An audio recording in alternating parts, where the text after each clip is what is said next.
First, we'll do Dynatrace integration with AWS. How we can integrate? How we can integrate Dynatrace with AWS. So you guys tell me, to have integration in place, what is required first? What is your prerequisite? Active. So first is Active. ActiveGate. So we used to call environment ActiveGate. Okay, environment ActiveGate.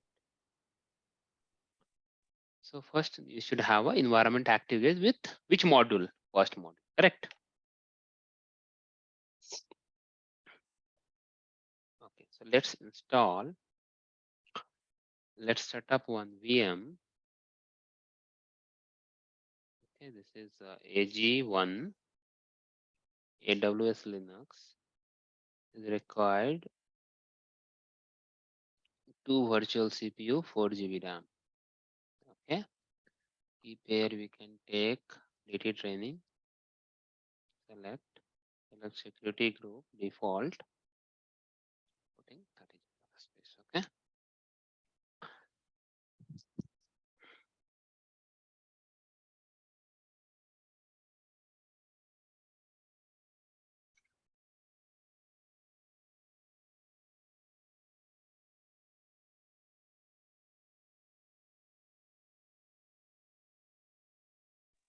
So for this as well, we need like 2 CPU and 8 GB. See, ActiveGate has a 2 virtual CPU, 4 GB of RAM. Okay.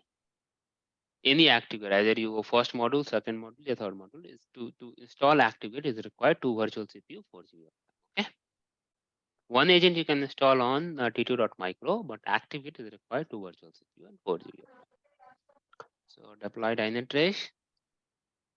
Go install ActiveGate, Linux, create token. You can install in your local system also. Okay, that on the Windows. You'll download the installer exe and install it. Okay. So let's VM is up. So VM is running. Copy this. Open your MOBA extreme.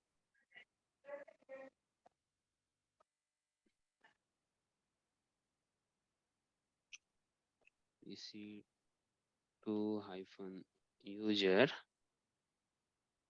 is private key. Okay, DT training. Okay.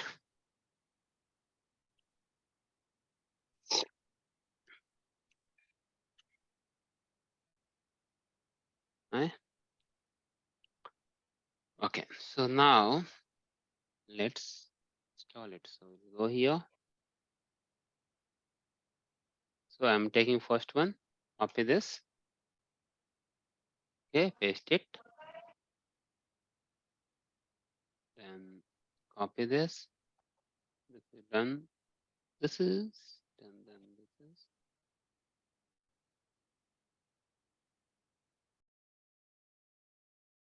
And then you run this.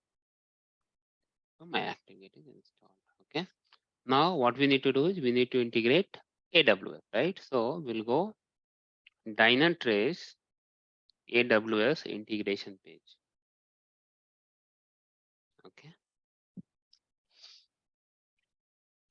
Go one by one, which document it is.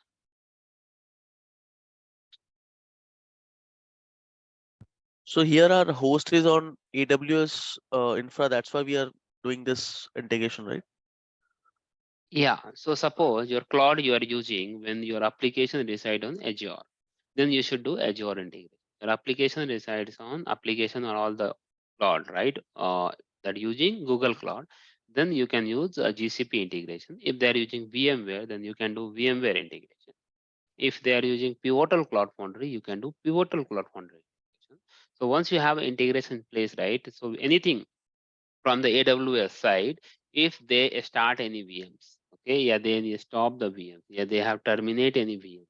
Okay, Yeah, they have restarted an APM. You can see you can check it in the from Dynatrace portal, how many VM is up, how many VM is down. Even though you can do all the S3 buckets, Lambda function, whichever components like you configure right on the AWS side, it will be visible in your Dynatrace portal. So that when that component goes down, you want to have monitoring that you can do that with the help of integration. Are you getting my point?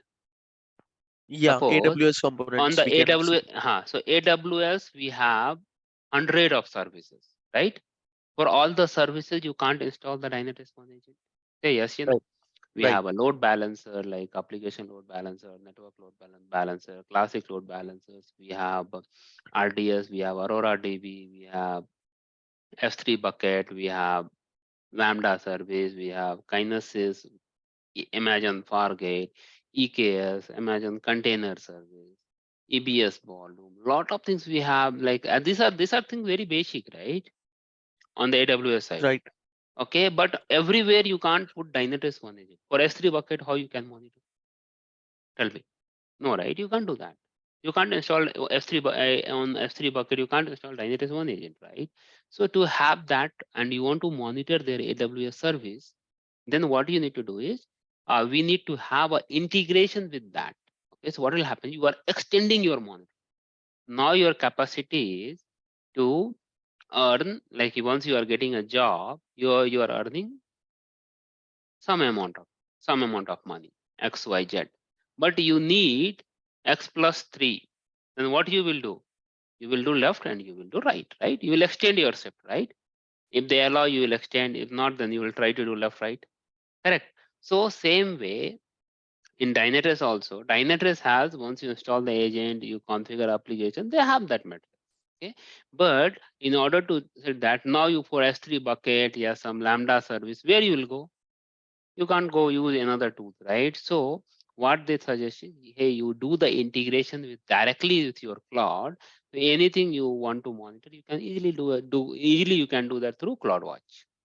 So CloudWatch, it will take the data, it will send it to Dynatrace. Are you getting my point? Yeah, So let's see. So there is a two way to have a integration, either key based or role based. Okay, and you can integrate your Dynatrace with AWS. Either you can do key based, yeah, you can do role based. Okay, so you can see first whether our ActiveGate is installed. So make sure that once your ActiveGate is installed, AWS module has to be enabled. So now you see AWS is installed and AWS module is enabled. So no need to do anything from the module side. We are fine with that. Now I'm going for an integration. So I will go with this document. This we can remove. So you can see this. There is a two-way. Okay. Choose access method. Key based or role based. So this is the number of metrics and there is a cost. How much charge? AWS will charge. Okay. So they are telling log into your AWS and go to identity and access management. So this is my AWS. Go to IAM. IAM where you can do all the user configuration, MFA, all those things you can do that. Policy, all those things you can set. Okay. I went to IAM and go to policy and create a policy. So I will go to my policy tab and create a policy. The policy, I should give a name, right? So I should select a JSON. So now you see here in the create a policy, they have given a JSON tab. So I will paste it. So these are the metrics you can monitor, right? Based on the policy, it will fetch the data, right? If policy does not have that, then what will happen? That will not monitor. Suppose I don't want to monitor media connect from here to here. I don't need this. This kind of services, we don't use it. Okay, what I will do? Tell me. I will delete it. Say yes or no. yeah, Whichever service does not required, what I will do? I'll delete it. Or suppose I'm not using this list of SegMaker endpoints. What I will do? I will delete it. Wait. Okay. So I am not. So like this, you can delete it. Lot of services. If you don't need, you can delete it. Okay. So suppose I don't need any service, you don't need. Okay. Now, so I have so I have deleted few services. Whichever service you don't need, you can delete it. Okay. You need only that you create a policy. Whichever service you are using right now, that only you keep it. Remaining service you remove it. Okay. Like you want to remove RDS describer, you delete this. Okay. So what will happen is that because see, when you configure this while creating a policy, you should be very careful. Why? Because when you create the policy, if it is not there, yeah, there. Once you ran, once it is policy has been configured, this AWS will look for this, right? It will search for this, right? Say yes, yeah, no. Across the AWS, they'll search for this and they'll try to send. They'll go every 60 seconds, they'll try to fetch the data. Script will run back in what it will run, we don't know, right? They'll go and look into it, right? If you don't using, if you don't use that service, give it, right? So whichever service you are using, that only they should run, correct? Based on the policy, it should work. So make sure that when you are defining, you define with proper, like you need to, like whichever service you are using, that service only you keep. Okay, remaining service you don't keep. Okay, is it clear? Now, So if we add these all the services, automatically it will discover these all the things, right? if you give all the service, then automatically it will discover. Okay, but the Mhm. problem is you don't need some, suppose some SWF list domain tag reason. Why you need to fetch that? For that also AWS will charge, correct? Mhm. Some amount, $0.00001 only. It will charge, right? So you will calculate in month. There will be $5, $6, or $10. Mhm. But why you will pay for this $10? Because you don't need it, right? Make sure that whichever things you want, you can, that only you keep, remaining you delete it. Okay, so I keep like this. Then go to next. Tag is not required. This is optional. You can keep, you don't keep also, it is fine. So I will give the policy name is Dynatrace underscore monitoring underscore policy. Okay, and create that policy. So policy has been created. Now you see what are things is there, right? So policy is created. Now what I need to use is I need to create a user. Let's go to documentation. So policy is done. Now I should go to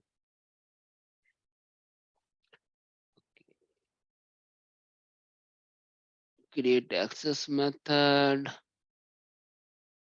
Go to user, add user. Okay, so we need to create a user. So we'll go to user, add user. Sorry guys. User name you should give Dynatrace underscore monitoring underscore user. We'll give a programmatic access. Okay, and next permission. Attach that policy to that user. So I have created a Dynatrace, right? Search it. This is the, you need to attach that policy to this Dynatrace user, whichever user we are creating. Tag is optional. You can keep this and create that user. So what we got access key and secret key. Make sure that access key and secret key should be only one time visible. So you can download the CSV, but later on I'll remove it, that integration. Otherwise, a huge amount will get charged. So I should go to setting page now.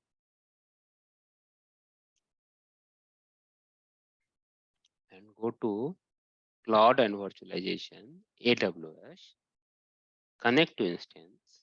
In the connection name, you can say Dynatrace APM-DT training account. Okay. The keybase, I need access key. Give the access key. I need secret key. So secret key, I'll get it from here.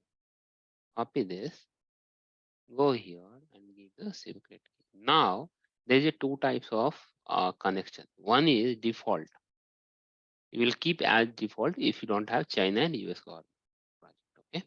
If you have default, then we have a two types. Monitor all the resource. Yeah, monitor resource that have any tags. Suppose you want to connect that only that has a tag. Based on tag, then you give the tag key value. Okay. So we don't have that, so we'll go with all resource and connect. So now I'm connecting to AWS. Okay. Now you see. Now we have how many server we have? Only one server, right? EC2 server. So now connection is successful. Save. I have done. It is done. Now you go to your AWS page.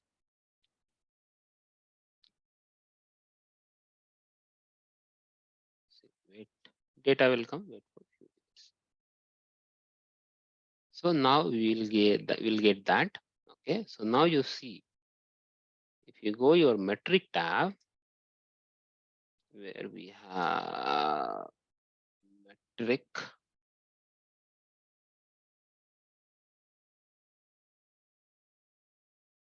data explorer. So if you go to your data explorer and now if you search AWS, now you see whichever module you have, that module it will show. So we don't have RDS, no, right? We don't have ALB, only what we have? We have only EC2, correct?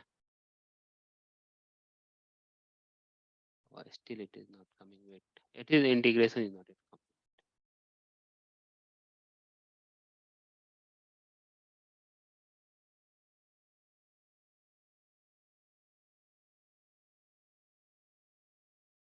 Still it is showing no data.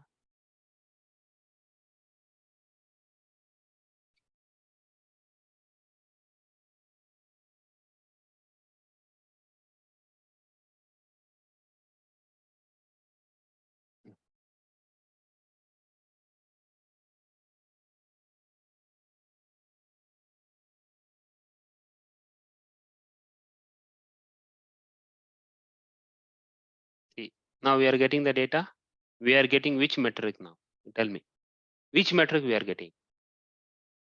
EC2 CPU usage, the server which we have installed. So it this CPU that just now before like starting the session, Avinash was asking, right? On the ActiveGate server, they want to monitor CPU, memory, file system, all those things, right? So that CPU is not okay. There is a normal CPU when you create a metric, right? You can see if you try CPU usage. So we have CPU usage for host also. You type CPU, okay? You can see CPU usage. This is for a split by host, okay? But here you won't get data because there is no host. We don't have any host, right? So what we can do is we can install Dynatrace OneAgent on ActiveGate server itself. Okay. So already we have logged in. Okay. So this CPU which you shown, it was for the ActiveGate, right? So this I am showing you EC2-CPU usage. EC2 CPU usage split by EC2 instance. So this is not coming through OneAgent. This is coming from cloud integration. You can see here. This is coming from, see, on this server, did I install Dynatrace OneAgent? No. No. Then how this metric is coming? It is coming through. It is coming through. You see here, built-in cloud.aws CPU usage, not CPU usage for host. Our mindset is we are installing Dynatrace OneAgent and we are getting the data. Correct? CPU, memory, disk, services, process, all those things, right? But this metric is coming from AWS once your integration is placed. Are you getting my point? But this EC2 instance which is on AWS, this server is used to host ActiveGate, right? In this scenario. But this is a server, right? Yeah. You install ActiveGate, that there's a component, that is fine. But I'm talking about that is also a server, right? And you want to monitor their server CPU usage. How you can monitor if your OneAgent is not there? If you have integration in place, you can monitor. You can use that AWS metrics. See, Okay, got it. Without OneAgent, we are able to find the so you see, for once you have the integration in place, this many metrics you can fetch. Now see, now all because we have which server we have? Only EC2 server. That is the reason EC2 related metrics it is showing. Say yes or no. right. Now let's create one RDS. Okay. So if you go AWS service, just to type RDS. Okay. I want to monitor. You have like a 10 RDS, a 10 RDS instance. You want to monitor your RDS. So you have an integration in place, then you directly you can create a database.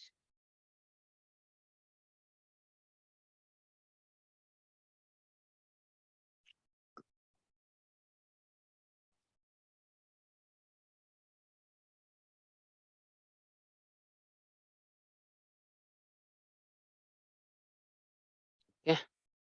So I'm taking post create. Okay. Standard create or AG create. Which one is easy?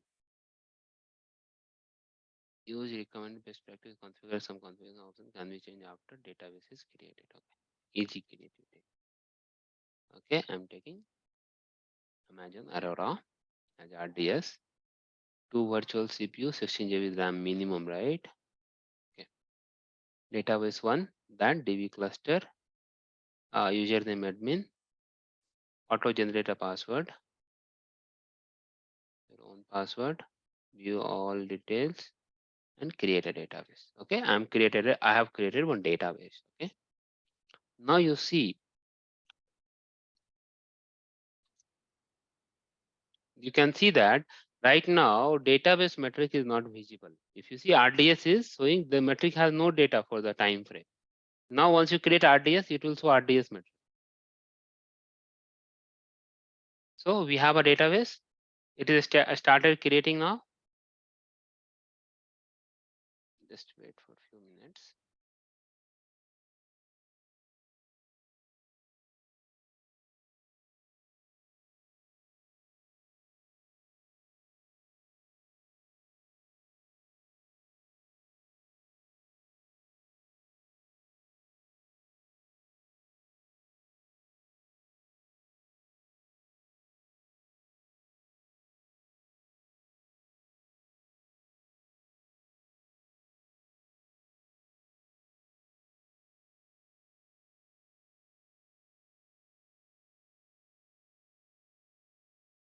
So that means we can monitor AWS databases which are running on AWS by Yeah. integration with Dynatrace, whatever the integration Yeah, things are there. correct.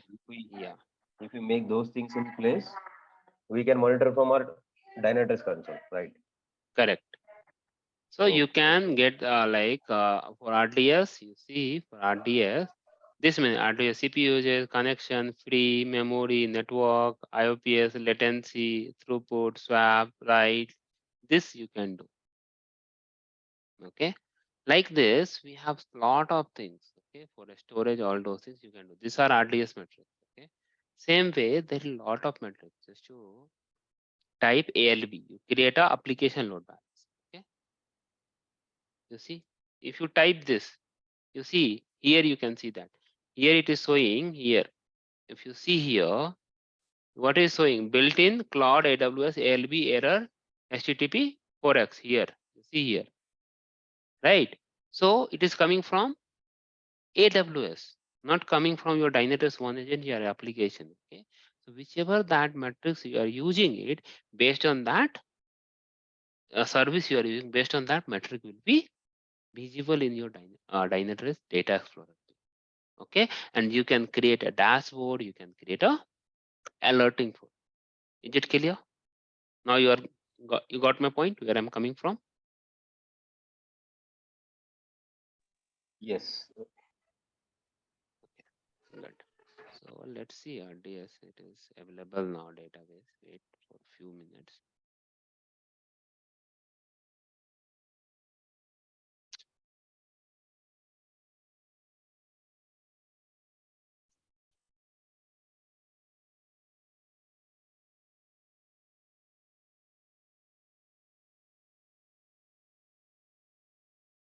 Now you type RD. Still RDS is saying.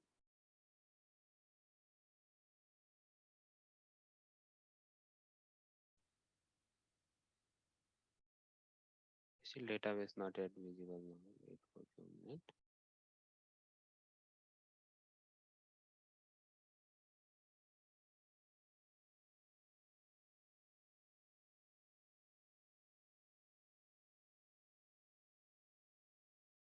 Creating RDS, it takes some time.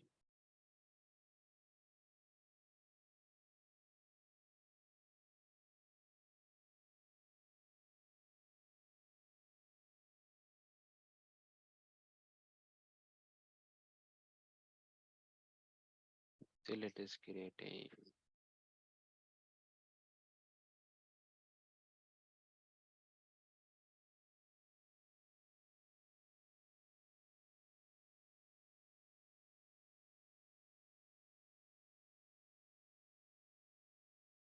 Now you can see. Now it will show. In the AWS account. It will show. Now you see how many instances we have? 2 instances we have, right? How many instances we have? One we have install ActiveGate, one we have for supercar application. They're using for application. Okay. So you see this. If you go inside this, how many we have? One is AG1 in AppD supercar. Correct? With no OneAgent. You can see here, no OneAgent.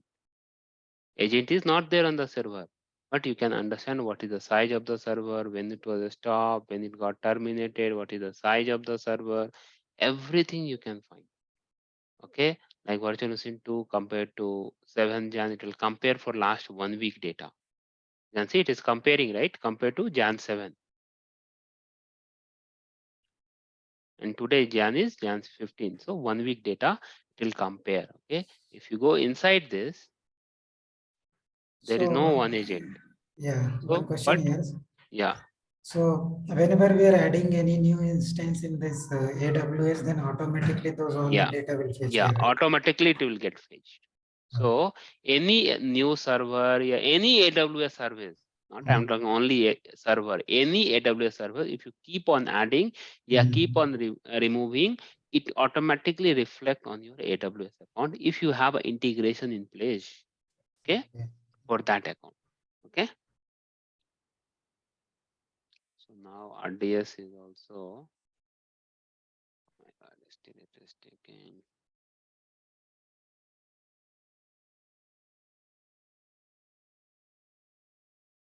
Okay, so that way it will be.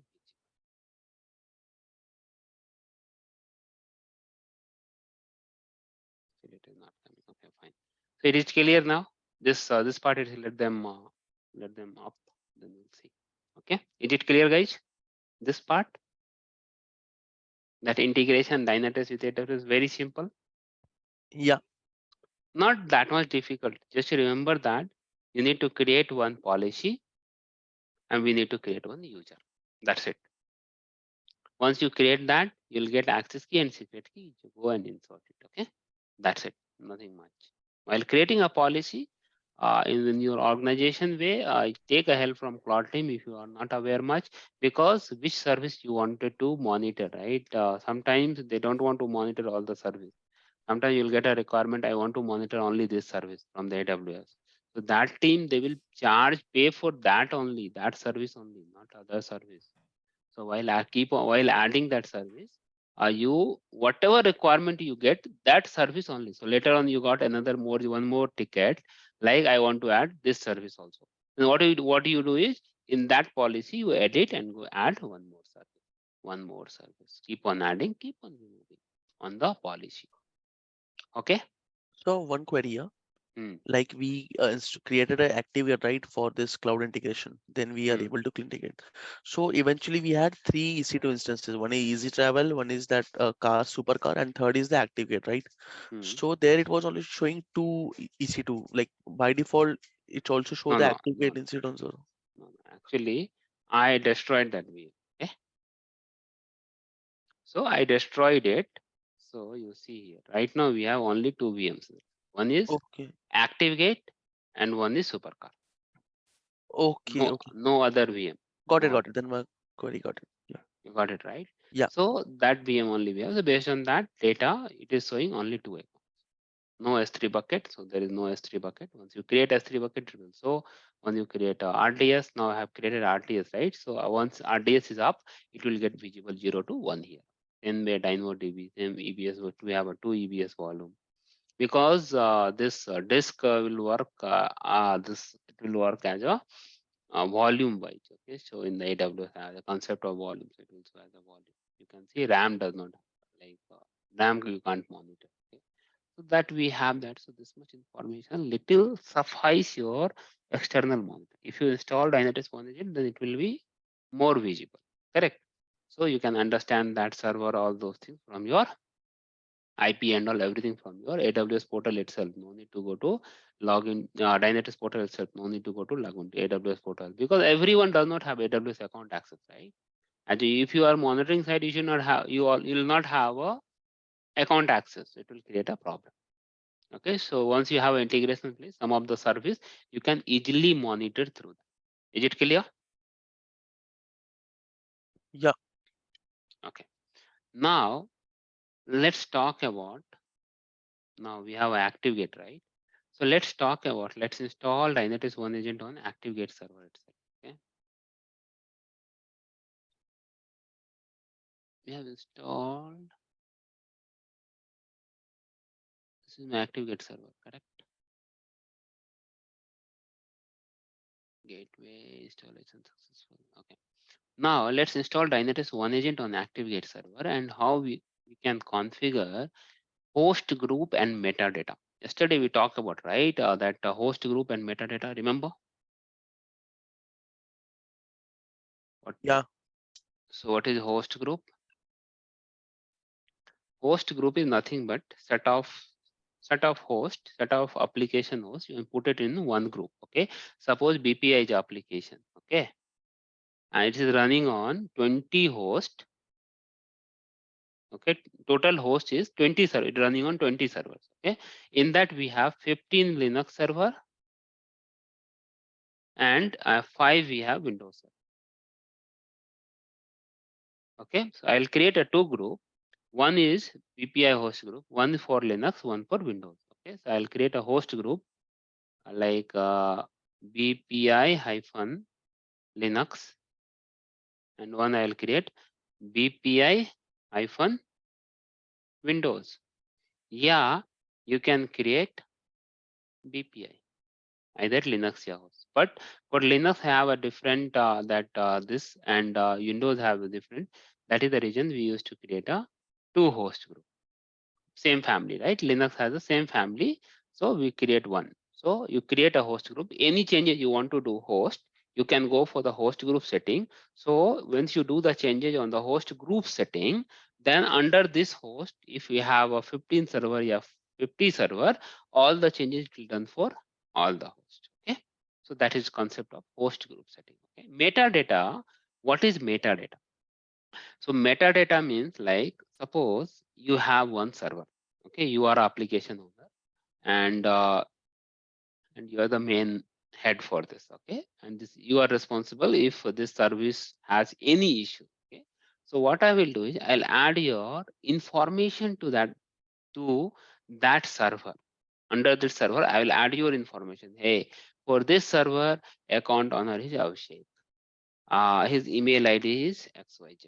His phone number is this one. To contact this is the support case. You can contact him on this URL, like service.now. Okay, email ID, phone number, all those things I can add it. So whenever this any issue has happened in this server, Directly I'll go to that their metadata information, open that host, I can see their metadata information. I can call you, I can send you an email, I can create a ticket from there itself. I can get the URL from there itself, the support URL. So I can hit that URL, you can it will go to that open that new link and I can create a ticket, right? It will be easy for you. Okay, so that is called metadata information, how you can insert a metadata. Okay, is it clear? So let's configure that. Okay, so we'll go to here, deploy Dynatrace, start installation, Linux, create token, copy this,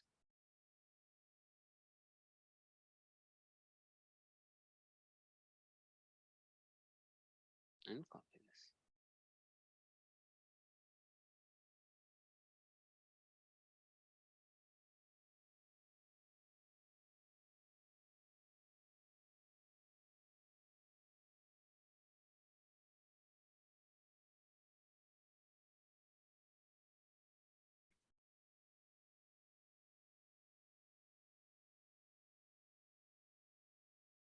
Okay, now let's run this.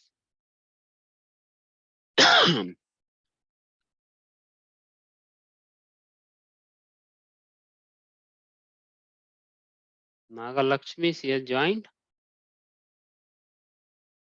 Yes, sir, I'm joined.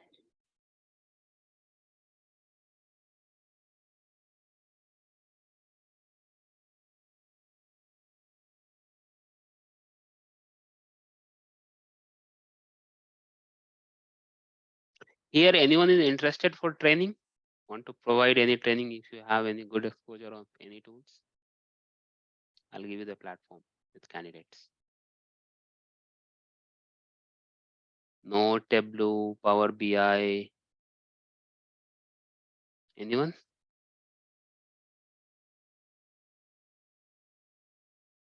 I worked as a Tableau developer for 3 months. Like you are, see, there is a, you should have that interest to provide a training. Okay, like you can Okay. invest sometimes. Okay, not like I'm giving you that free of cost or something. Like you will be paid. Okay, for any time, any amount of time if you spend, like based on that, you'll get. So like we'll do that. So if anyone has any interest and want to provide a training and you have exposure of any tools, not I'm asking about Dynatrace, like you have exposure on Neural Lake, yeah, some other tools, yeah, you have a exposure on Power BI, yeah, so some others like DevOps tools, something like that, anything that I'm interested for this, you can contact me. Just you ping me on that chat, separate chat window in the workshop. So for that training, when I'll organize, definitely you'll reach out to you. Is it clear for everyone? Yeah. So now you see agent is installed. Okay. Now, so I will go to my host page. You can see host is there. Okay. So now AG1, we are installed ActiveGate. We are monitoring ActiveGate server also. Okay. So we have the server name is AG1, so it is coming. Is it fine? Okay. So now I want to add what I want to add. I want to configure a host group. So you can see there is any host group here. No, right? No host group. Okay. So I want to add the host group. So how you can add the host group? Anyone has idea? CD. We can create a group and we can add into that members into the group. Yeah, that only is where to create and how to create. You have any idea? What is the command? CD slash opt. Command, I don't know. Dynatrace. We can create. We don't have any option to create in SAS. No. From the portal also it is there. I'll tell you. But first you should be knowing from the server side.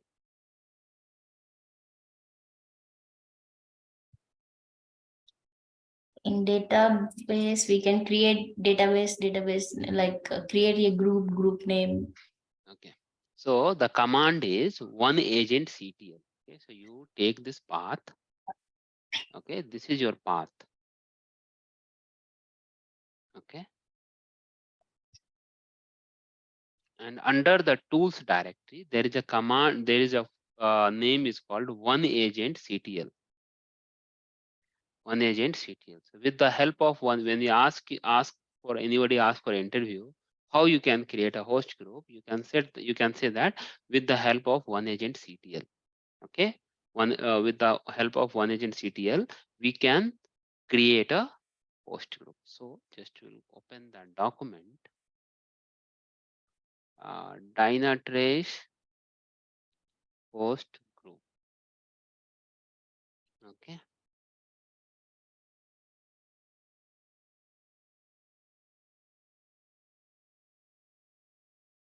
So what is the command?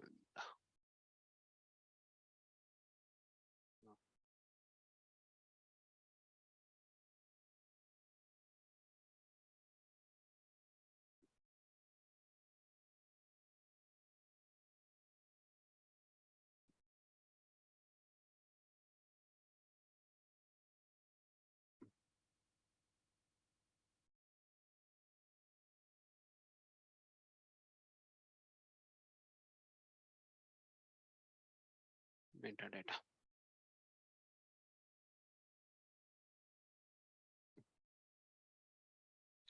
So you can see there's a command is called this one. So this is for host tag. I don't want to add host tag. I want to add host group, right? So set host tag, remove host tag, set host property. Okay.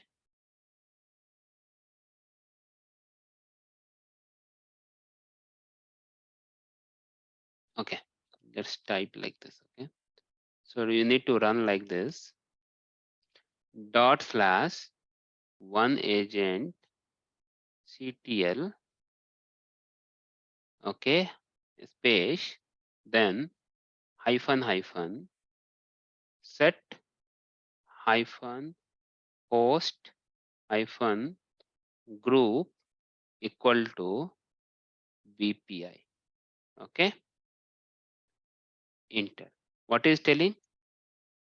What is telling? Configuration changes were not applied. OneAgent service must be stopped. First, you may use to restart service to automate the process. Okay. So what we need to do is first you need to stop the Dynatrace OneAgent. What is the command to stop the Dynatrace OneAgent, guys? System stop OneAgent.service. OneAgent.service. So agent got stopped now.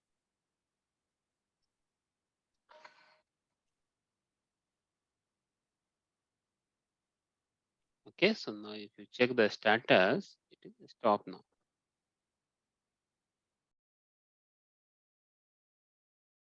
Make sure that should be stopped. Now I should run this /OneAgent CTL hyphen set host group is equal to BPI.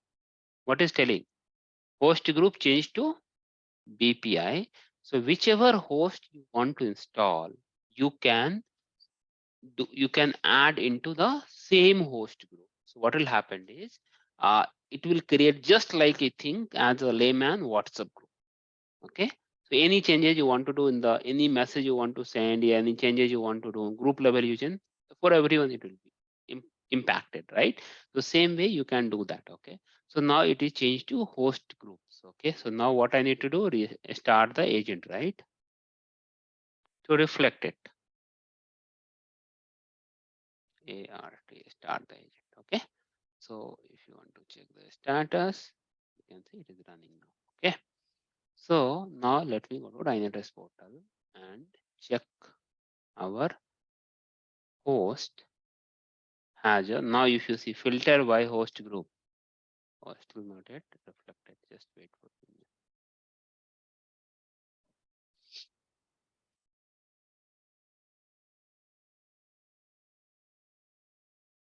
If host group takes time, still it is not capturing like whether server got stopped also. Time 5:48.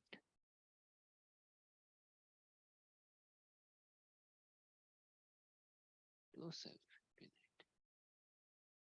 Now it is started. Open this. Still it is not reflected.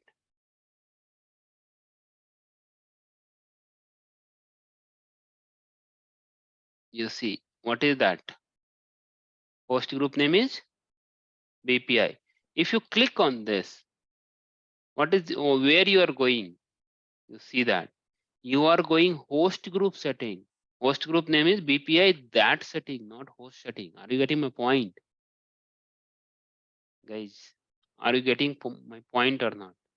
Now in the host group setting, any changes if you do, it will impact for all the hosts whichever assigned to this host. Okay, is it clear, guys? Right. Means it's a global Yes. setting for Yes. all for that host group, right? So particular host, you want to change the threshold value, you want to create any rules for same application, what will happen is it will, now you see filter by, why it is not coming? Because we have only one host, that is the reason.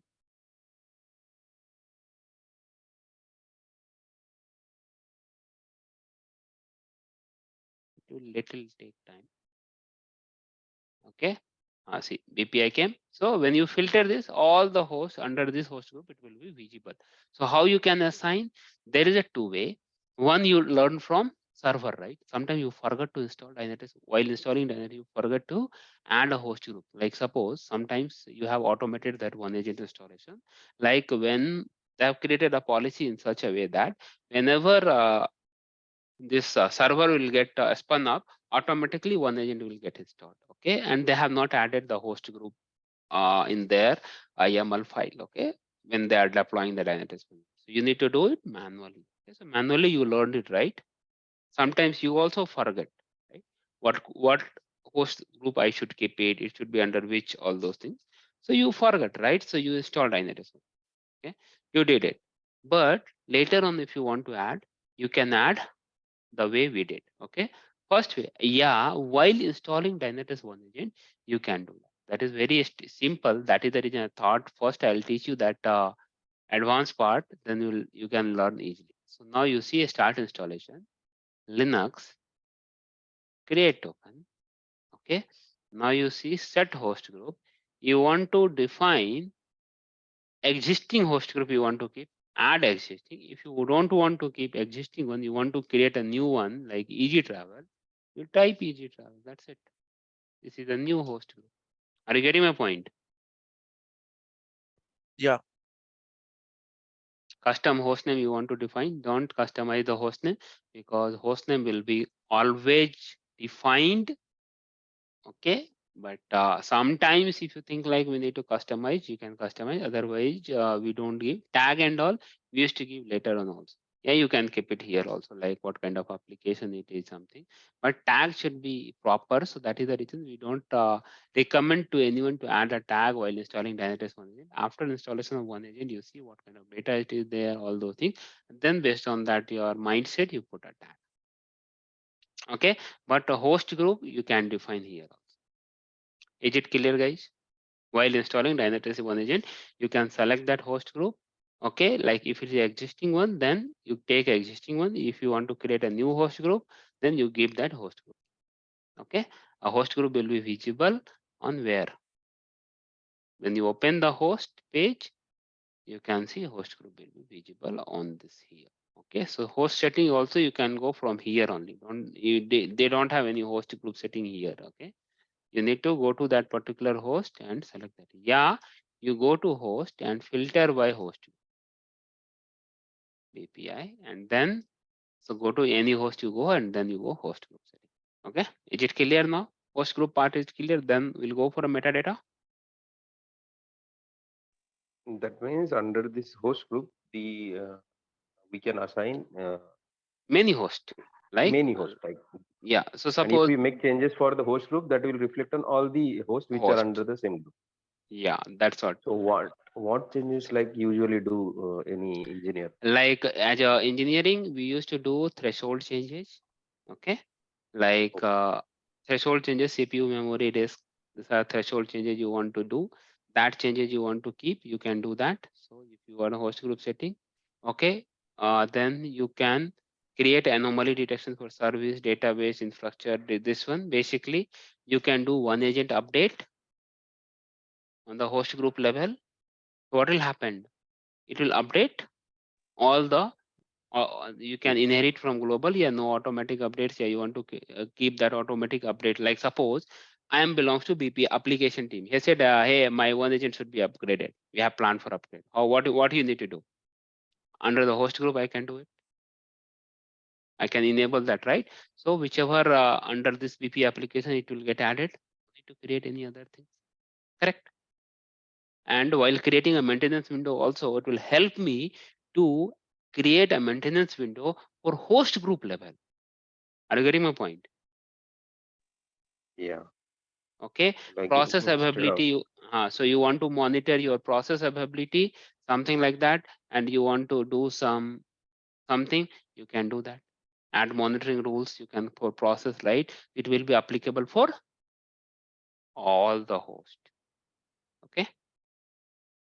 Suppose some of the process you want to monitor and you want to add some rules for that. Okay. Then what will happen?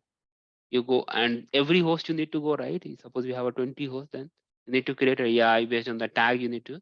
So to on top of, if in order to that, what you can do is you can go host group setting and you create a one for, instead of creating a 20 rules, you can create a one for under that host group setting. It will help you a lot. When you do engineering work, it will help you a lot. Like suppose I want to create a maintenance window. So I am going to setting page. Okay. And I want to create a maintenance. So where we have maintenance here. Okay. Monitoring, alerting, and availability. I'm not creating right now. Just I will show you that. So where we can utilize that. Okay. You see here. Add filter. You keep it. Now you type here host group. You can create, right? Instead of adding 10 hosts, you can take a one host, right? Say yes or no. Entity type host group. See? So it will help you a lot when you do engineering.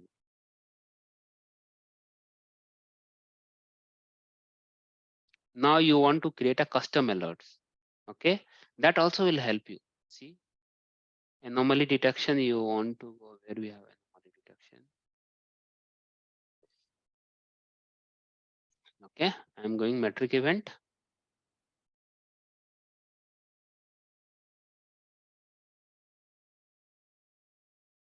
Add metric event. Summary, you leave it. Okay. Metric, add entity filter.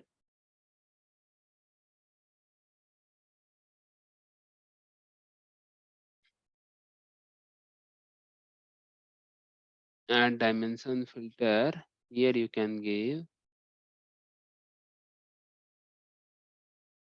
host group. You can give that also. Okay. So that also will help you here. Okay.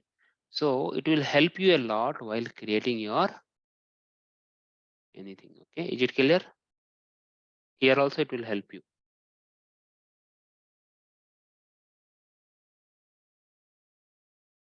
I say yes, no, I can understand, I can't understand.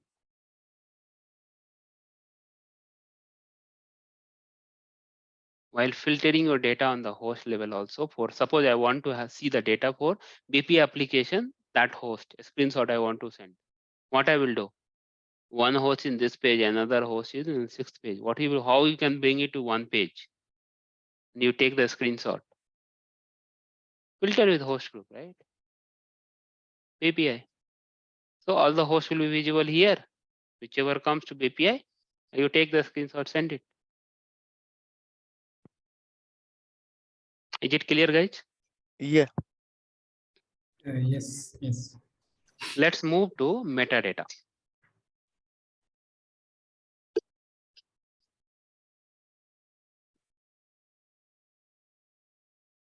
Metadata is used for, suppose that I told you, right, that honor and all, right? I want to keep that information inside the host. Okay, so where that metadata information will come? Here.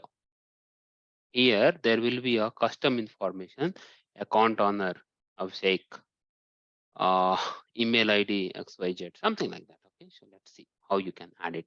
So metadata, you need to add it from the server on. Okay, so already I'm in server. Okay, ls cd/var/lib/dynatrace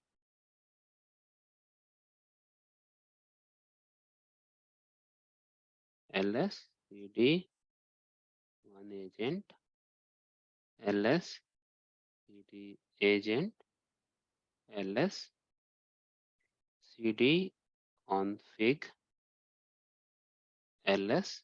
Here we need to create a file. Okay, so which file I should create? Okay, we should create this file.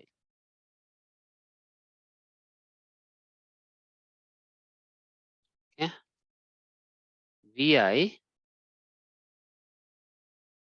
host custom properties or conf file. Okay, and here we should give the details. Okay, so let's go here, and how details should be.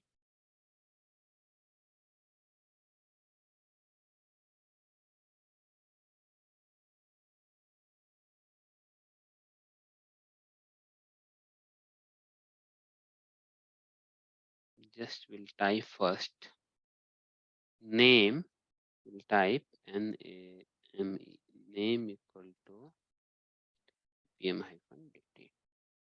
Okay, email equal to APM-DT @outlook.com. Okay, like this you want to keep that details, right? Phone number you want to keep something. Okay, like this you want to keep support login,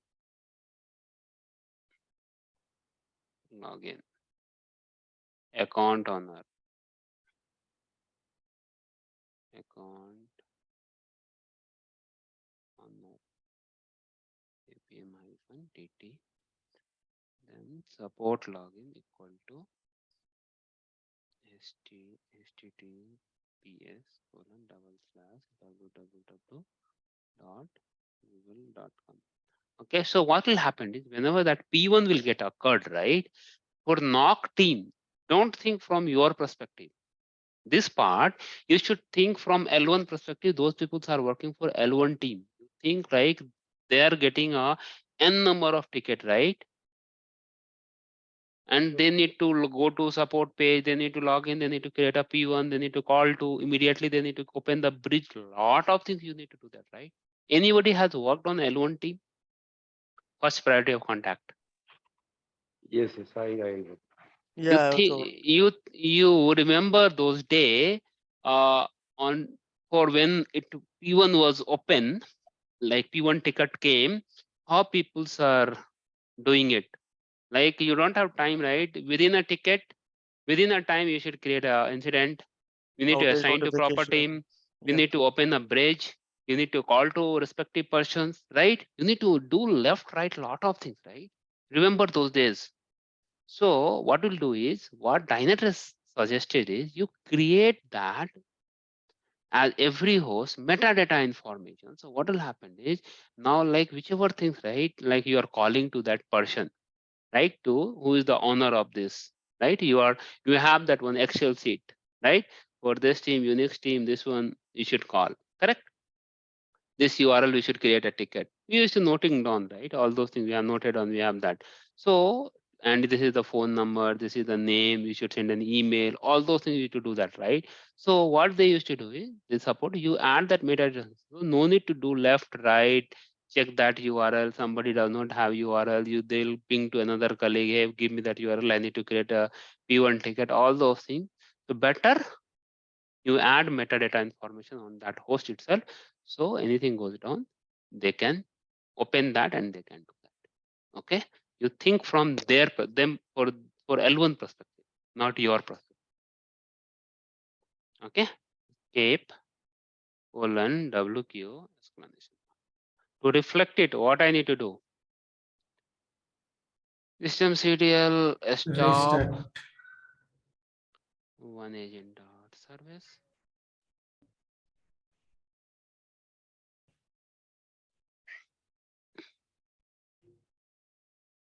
Now let's start it. Hope you can understand this kind of scenario. Even you are not using that, then you can use those features. Okay, definitely it will help a lot for L1 perspective. So now we'll go to here and refresh it. It will take time, 2 to 3 minutes to get the data.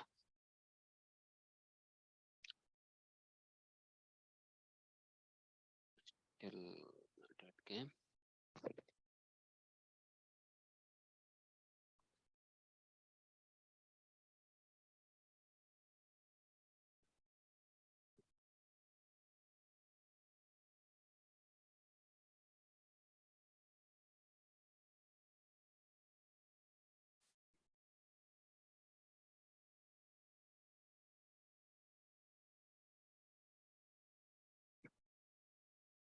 Let me know if you have any doubt. You want to clarify something, let me know.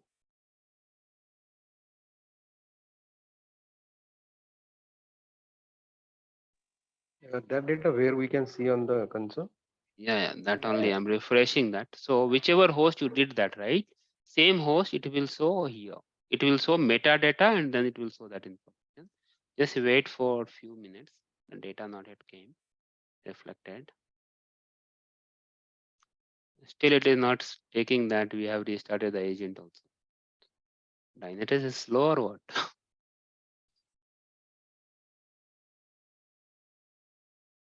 We have restarted the agent, right? Oh, we done it, right?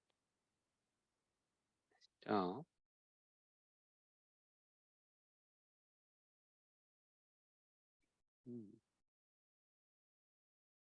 Start. No, it is not reflecting. We have 616. We have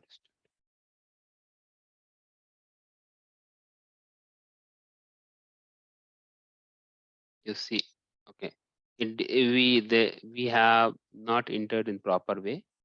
It is coming, but we have not entered in proper way. Wait.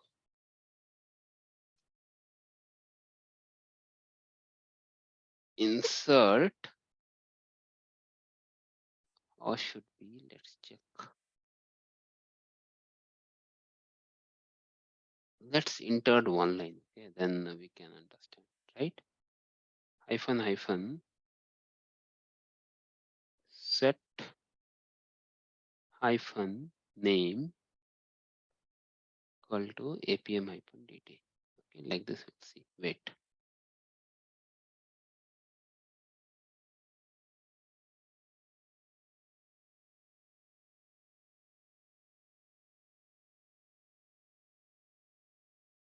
These are things, no, like it's a very customized. You can't find in documentation also. They are telling you can do that, but there is no proper. So let me check. Host group. You can see anything they have given, no, right? Host metadata they have given, but okay.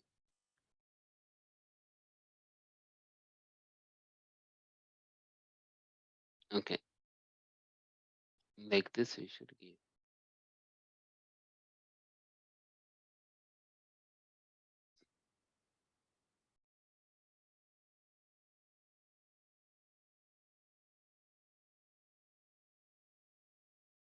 Okay. Then let's try.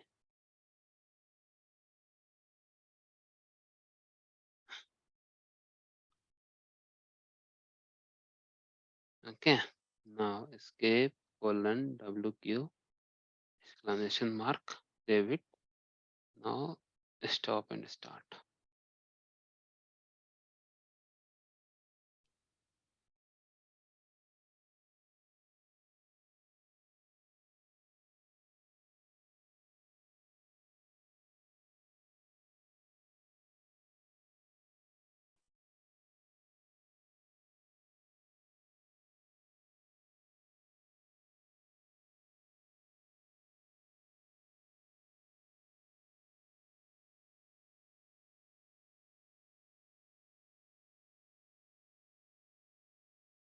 Okay. Now you go to host.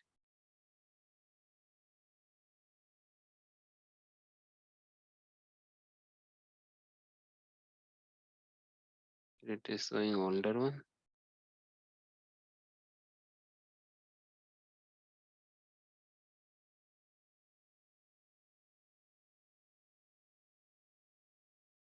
Okay, and DynamoDB is up now. Let's take that DynamoDB.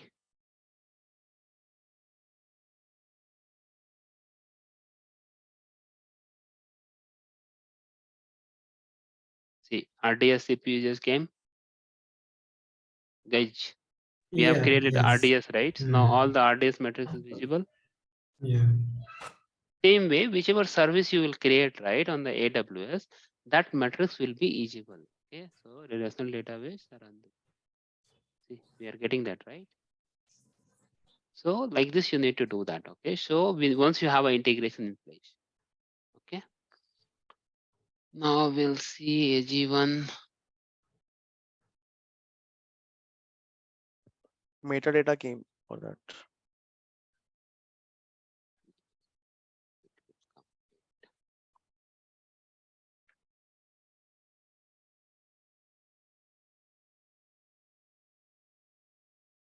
Now it is showing OneAgent is activating stopped. It's taking time to reflect.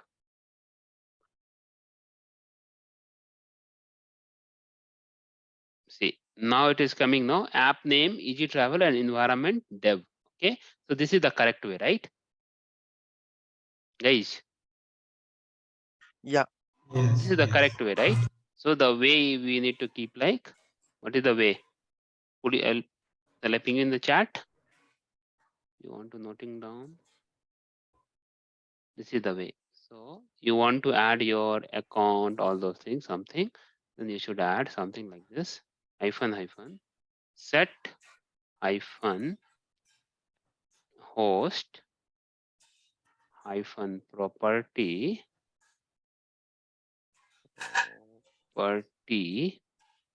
space name equal to APM-DT. Okay, then copy this, insert, paste, open, go top, name you give here, email equal to APM-DT @outlook.com. Something like this you need to keep. So this is your way to put. Okay, I'll put in the chat. You can keep it and you can. Okay. So now let's go this escape colon WQ exclamation mark. Escape. Okay, restart the agent.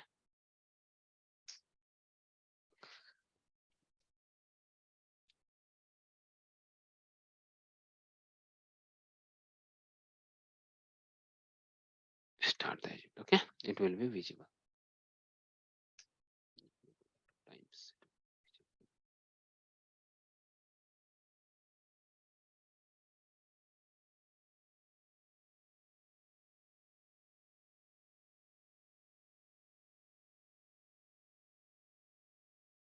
Okay. So now if you go to this, it will be visible. It will take time, maximum 2 to 3 minutes to 4 minutes, but it will get visible properly. The see app name it is coming properly, and this is coming, right? The remaining part, it will get changed slowly. Okay. So wait for a few minutes, it will get changed. Okay. Is it clear, guys? Yes, sir. Okay. Now shall we move to another topic? Sir, yeah, one query. Hmm. I don't know whether it's going to come in the next topic or what. So Hmm. now we have Activate plus some supercar EC2 instance where OneAgent is installed. So how we gonna tell this OneAgent if you want to route the traffic to this AG1? Is there any option like specific AG1 that OneAgent host should use to route traffic? Okay. If you go to your ActiveGate, Yeah. okay. Now we have, this is the AG1. Okay. Okay. So this is, you go to ActiveGate. Okay. This is my AG1. What is telling? Routing is enabled, right? You can see that. OneAgent routing is enabled. Okay. Or this host. So now when it is enabled and it is the same VPC, when you are creating a server, right? It is under default VPC, right? Both are same network. So Okay. automatically routing is happening now. Are you Okay. getting my point? Got it. Got it. One, you have a different VPC, then you should allow inbound connection, outbound connection. Like you need to do tunneling. Okay. Is it clear? So from Then- GUI, we like from website, we don't need to manually map this. Okay, you OneAgent will be mapped under this AG. It will be automatically if it's the same network. It will Automatically map. automatically it will have, but make sure that module should be in. That's it. Okay. If module is enabled, automatically it will. Okay. Okay. Now let's talk about how we can install Dynatrace OneAgent as a container. How many people heard about the container, Docker container? Anybody is using? I've only gone through that basic. Okay. So nowadays there is a two types of application, right? One is which one? Monolith. Like we did, right? Java -jar and then jar file, right? We ran that digital application, right? So we have all the things are together. If anything goes down, entire thing goes down, right? But nowadays, people are using microservice-based application. Microservice-based application. So in the microservice-based service-based application means each service need one container. Okay, container is just like a lightweight of host, you can say. Okay, once you install the Docker, you can run multiple container, and just like inside the container, everything you can install. Okay, so what is happening is, suppose we have a 20 service is running, 20 container is required. So in the one container, one service, yeah, one container, multiple service, also you can do that. Okay, so when you have a micro-based service, so nowadays, if you are working as a Dynatrace admin, definitely I'm telling you, if it is a 10 applications you want to instrument on Dynatrace, definitely 4 or 5 applications belongs to microservice-based application. It's running on either EKS, you know, right? Elastic Kubernetes Service that Amazon provide. Yeah, ECS, Elastic Container Service, that also Amazon provide. Yeah, Amazon Fargate. Okay, we'll do EKS, how you can instrument Dynatrace on EKS cluster. Okay, so that will do.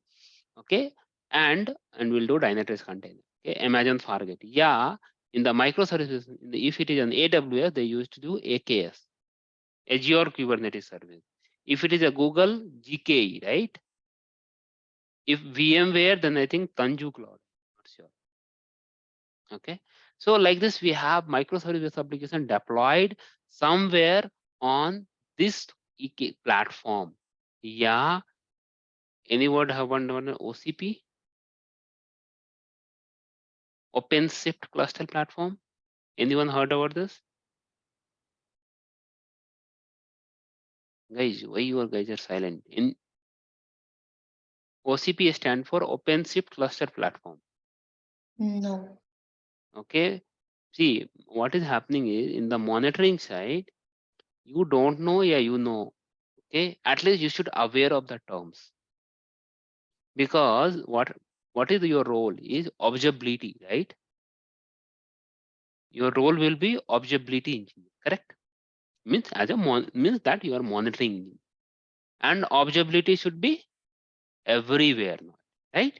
Because market is very competitive. So whether you know, yeah, whether you don't know, that inside that, at least you should aware of the terms and little left right. Not I'm asking how you can log in the container, how you can log in the cluster, everything. But at least you should aware of the terms. At least you can speak. Nowadays, if you have seen that, who is your leading your team, yeah, who is leading your project or something, they don't know anything, but he looks like he's a dealer. You know, dealer will give dealing like anything. Say yes, yeah, no. Guys, say Yeah, yes, yeah, yeah, no. that's true actually. That's true. Even I have worked in IT. I know peoples are not knowing anything. When I was working, my lead has 20 years of experience when I had a 4 years of experience. Okay. He doesn't know anything. Any business transaction he want to configure in AppD or Dynatrace, AppMon or something, he doesn't know how to implement that. But he'll give dealing like anything. That time we had a fear how we can express ourselves in front of customer, because at that time it was like you need to work from office, right? No need to work from home. We need to work from office. We need to speak on in front of 10 members, correct? That scrum call we have to have in evening, right? We used to stand and we used to give the updates. Remember those days? That time also we are not opening our mouth, correct? Those are opening their mouth, their hierarchy, whether you know or whether you don't know. Okay, you should be like a dealer. Dealer, you know, you should be like, you know, yeah, I know everything. You'll read some Google document and give that dealing. That's it. Okay. After once you'll come to that, in front, then you should do left, right. Okay. But when you start dealing, right, then you'll become a dealer, means you'll become a lead. Okay. And then that is the reason lead has that much. Some leads has very good knowledge. I'm not denying. Few of the leads has very sound knowledge. If developer face any difficulty, they are ready to help. But some of the like out of 100%, 70% of leads like just like a he's he is doing micromanagement. How you are working, all those things he will do. He will take your input from you and he will explain to client. Okay, he will understand from you, then he will do, and he had a call with a client. He will explain themselves. He got promoted. Yes, still you are a developer. I have seen that kind of scenario also. Make sure that you should be knowing that this kind of such things, okay? Because you guys have very less experience, like 4 years, 5 years, 3 years, 6 years, something like that, okay? So make sure that when you are anything you did now, keep silent and you drag it little bit. And when like कहावत है ना, जब फटने का बारी आए तब उसको ओपन करो, दिखाओ ये तो हो गया था. And then you send an email to everyone, not like on your lead. I have seen that many people's, okay, in that TCS and all. No, it happens like anything, Wipro, because they set a hierarchy in such a way that developer like a junior resource had a never call with clients. Sometimes you guys are working, right? You can tell us. So Yeah, this happens with me. okay, you will never had a client call with client, yeah, or customer or something. You will once they get the requirement, it will come via lead. Anything comes, if see any good way, then okay, fine. If it's a bad way, lead will throw to you. You start working, you put your head, you do brainstorming, all those things you work it, then you give the data to lead and lead will represent. So what lead will tell you, like this Avinash Yavsek has done it. No, we have done it. the way, and he will do in front of customer. So what will happen? They'll think he is very talented. So you should be like a dealer. They are like a dealer. That's it. So make sure that you don't know, yeah, you know, aware of that term. Even see, even I am a trainer. If you're expecting like I know like anything, that is not possible. I know, but not that much that you are expecting. Like I know EKS, I know ECS, I know OCP. No, I don't know that much. If you ask for 5 commands for OCP, maybe I'll stuck. But when I'll get started, I know how to work. So we can read some document, YouTube videos, some, if little complex, I'll go to Udemy session, then we can start. So like this, it is there. Keep learning at least 30 minutes every day. That's it. If you learn 30 minutes every day, 1 year, just to think how many hours you studied, and your progress will be like anything. I have seen many people, many friends in my group. They in India, their package is 70 lakhs, 60 lakhs, 80 lakhs in my group. They are iOS developer, some are full stack developer. In India also, they are paying like anything nowadays after COVID. Okay, just you start studying for 30 minutes. Okay, But so sir, yeah, I'm facing one issue, like what you told. Like, for example, I'm not working on the specific technology, but I'm learning that. But after some time, I am not able to give time to that which I have read earlier. So after some time, it tends to I forget those things which that I was that confident. see, now you learn Dynatrace. Yeah, Okay, you understood how to implement Dynatrace, right? Basic things. Okay, like you need to write, you should have a one good diary that should have 300 to 200 to 300 pages. That you will get that a spring voila, you'll get it from shop, and you should take that, open Dynatrace 5 pages, you keep that, and draw the architecture.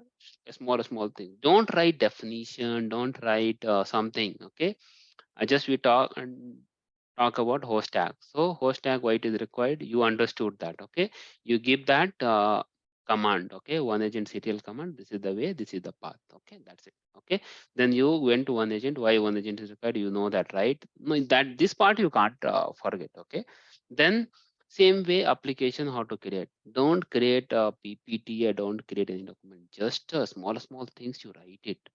Okay, and you keep it safe. This is your brain.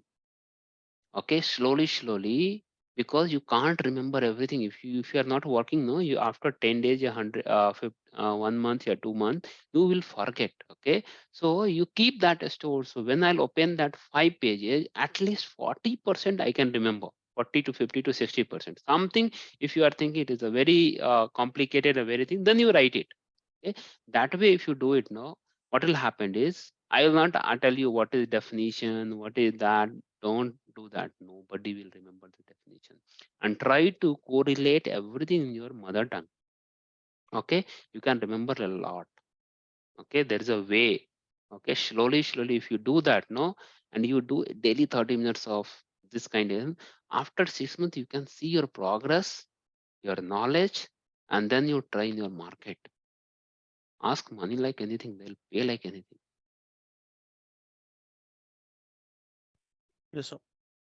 Okay, so we have a Docker. Okay, so Docker you can install when you have that container based application. You can install Dynatrace OneAgent as a container. Okay, so we right now we install Dynatrace OneAgent on host machine, right? We install Dynatrace OneAgent as a host machine, but right now we are installing Dynatrace OneAgent as a container, Docker container. Okay, so we have one Docker container you can use. Yeah, sometimes they are using Podman. Okay, you should aware of the terms. But Podman is open source. Okay, complete open source. Okay, so most of the organization they are using Docker. Okay, so what we need to do is we need to install Dynatrace OneAgent as a container. Okay, so how you can do that? So let's spun up one VM, install Docker, and then install Dynatrace OneAgent as a container. So let's launch one instance. This is, you can get container. Guys, today I will give you that, we'll bind up the session at 8:30, okay? Is it fine with everyone? Okay.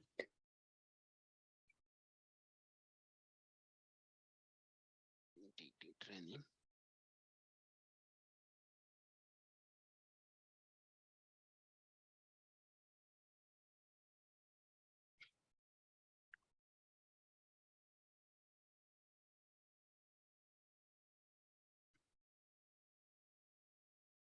This is my IP.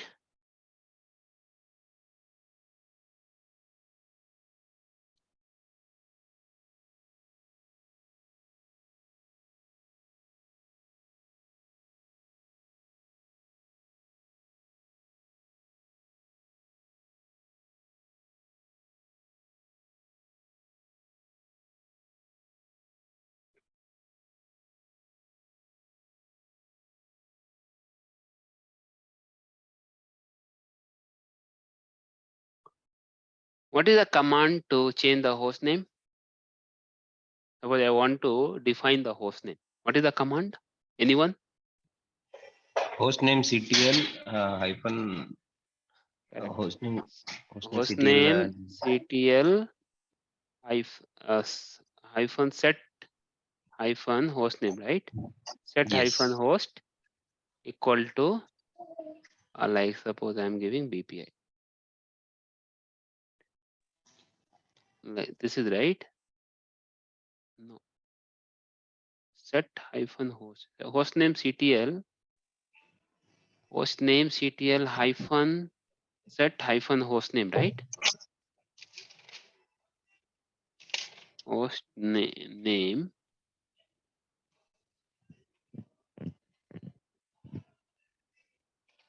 equal to BPI. I think this is correct now.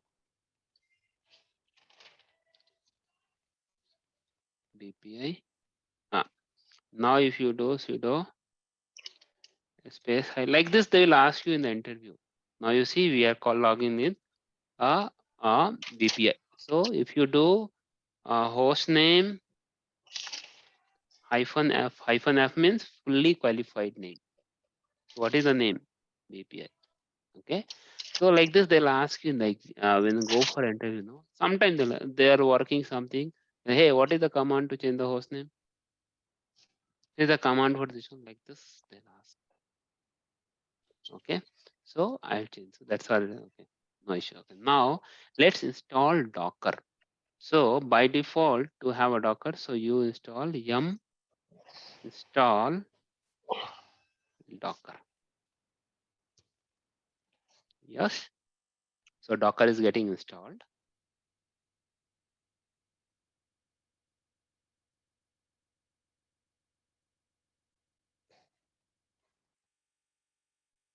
Okay. Now Docker is installed, then systemctl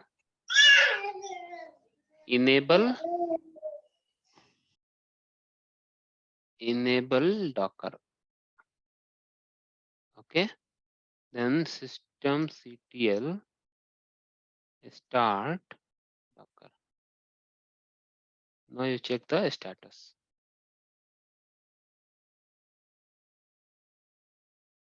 It is running. Docker is running, right? If you do Docker -- version, which version you are using? Okay. So we are using 20.10. Okay. Now let's pull some image. Docker has an image, so I want to install nginx. Okay. So where I should go to install nginx? On the Docker as a container I want to install. I should go Docker Hub. Okay. You go to Docker Hub. Okay. And here search nginx.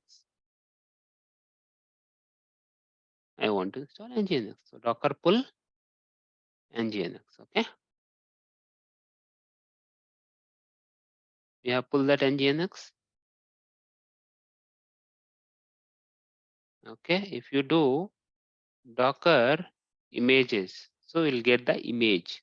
Image, just like we are getting a setup file, right? Guys, we are getting that exe or tar file, right? Same Right. way, in that Docker, we have an image. We need to run the image.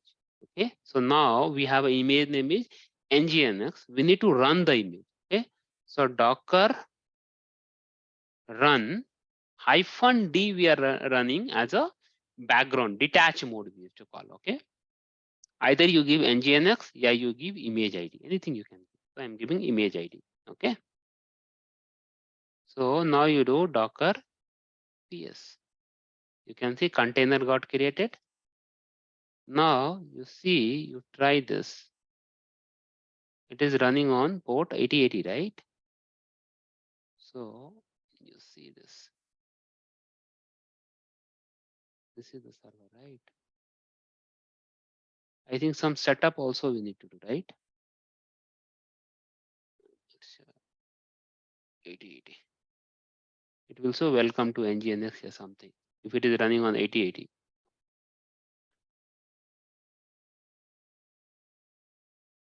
Okay, now,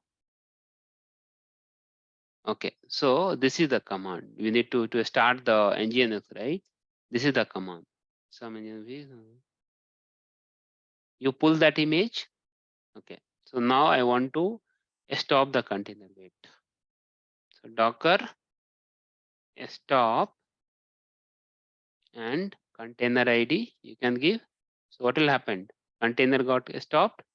Now you do Docker ps -a running container. There is no run exit. It's got exited. Okay, so container got stopped. rm -rf. Okay, okay. Docker delete container ID. It will get no. Delete is not a Docker command. Okay. So rm -rf container ID will work. So ls. Okay. So Docker ps. You can see there is no content. You can see Docker images. Okay. Oh, spelling in the doc. So you can see we have that only Docker image. So we did Docker pull. Now to start this engine, how to use this image. So I should run this.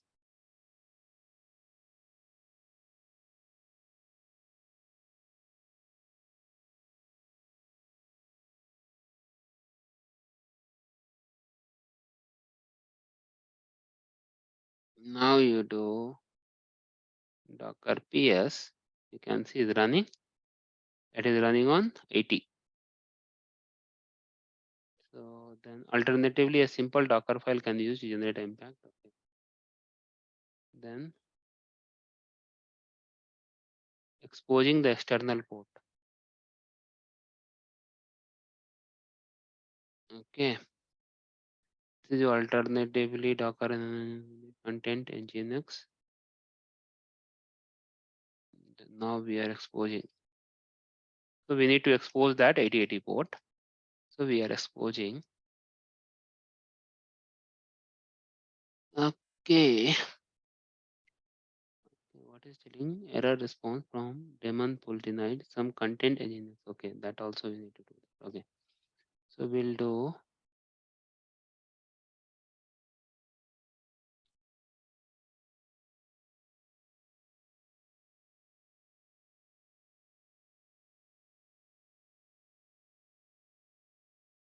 This is also getting error. From nginx, copy static directory, place the file in the same directory, run Docker will some content, start your content. Okay, we need to place some path.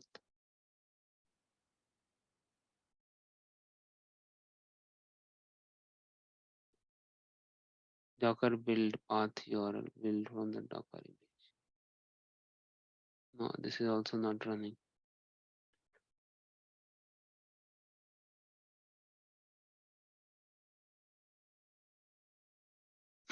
Mm.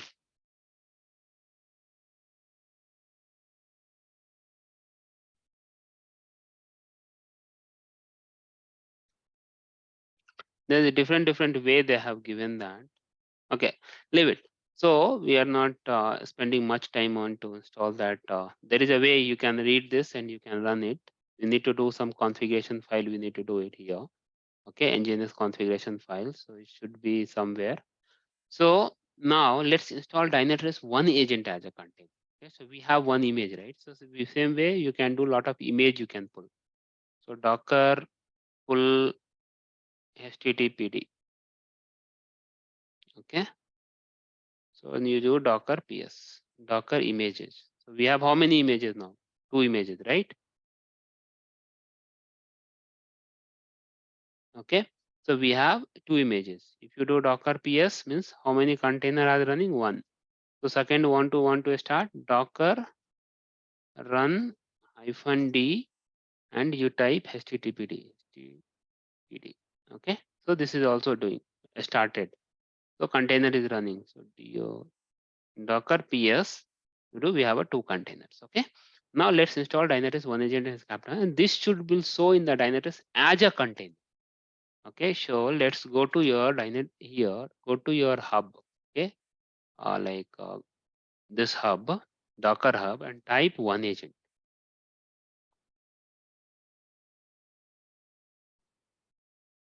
Okay, so this is your Dynatrace OneAgent. You are deploying as a container. Okay, so don't do Docker pull. It will not work. So we should copy this. Okay.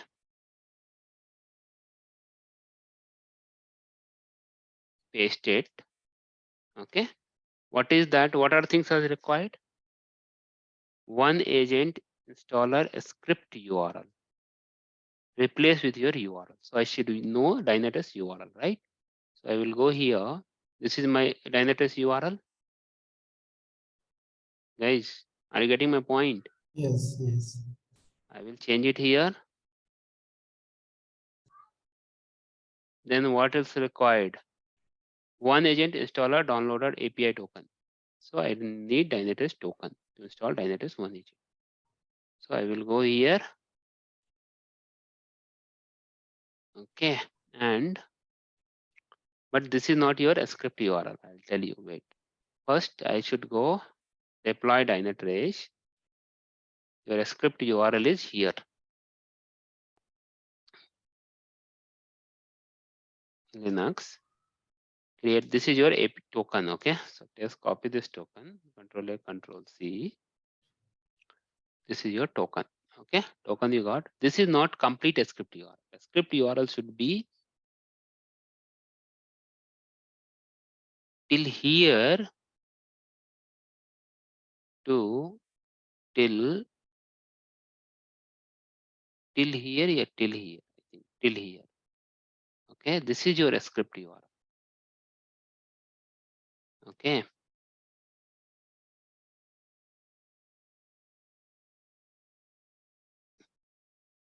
Okay. Till here. Okay. Now just a minute. Let me. Okay. So till here. Okay. Put it in double quote. So let's copy this.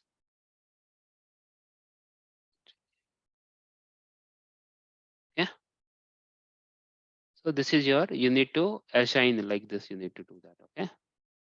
Like this, you need to do that. Okay. Docker run -d privilege is equal to true. So we should give something like this. Privilege is equal to true. Restart unless stopped.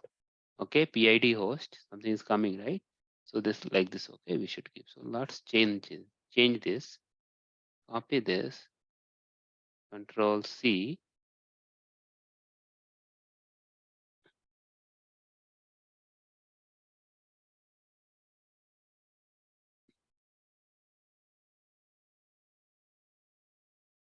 Paste it. Okay. And this is your environment token. So this is your token.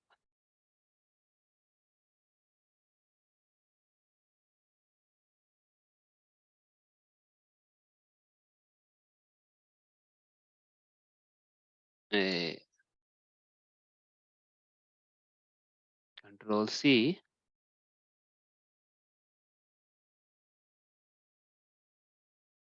Okay. Control V. I think we have a double D, right? Yes.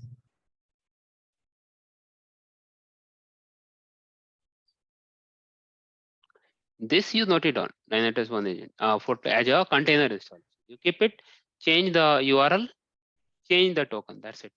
Run it. So what will happen is it will be easy for you. So let's paste it. So when you install, you can just change the URL, change the token.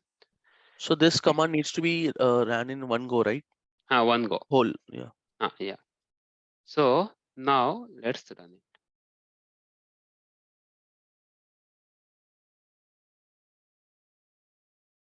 Done.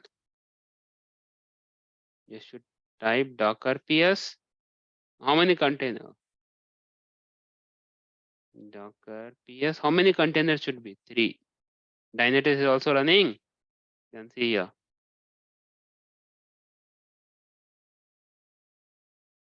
This is your Dynatrace container, right? OneAgent. Now you go to your Dynatrace portal. Now you see agent got installed. Agent got installed as a container. You see here. Wait. Go to your host page.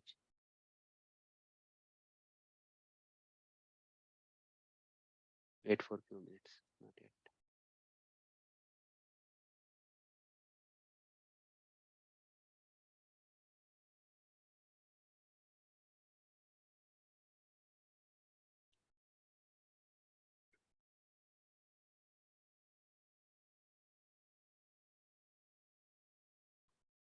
Wait for a few minutes.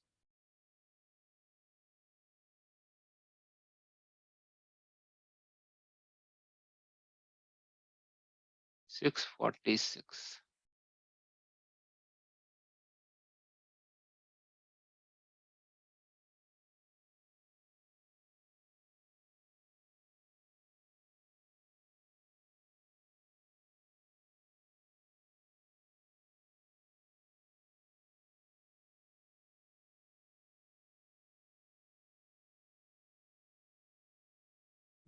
Healthy.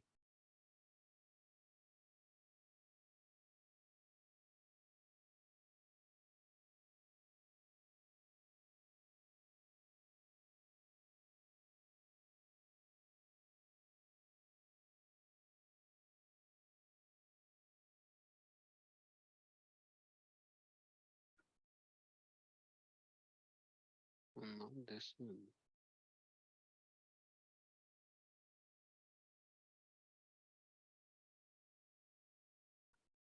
Came. We gave the host name is BPI, right? Came now. Go to your host page. Here, wait. BPI came. Now you see it is running as a container, view container. You see, it is data will come. Wait for a few minutes.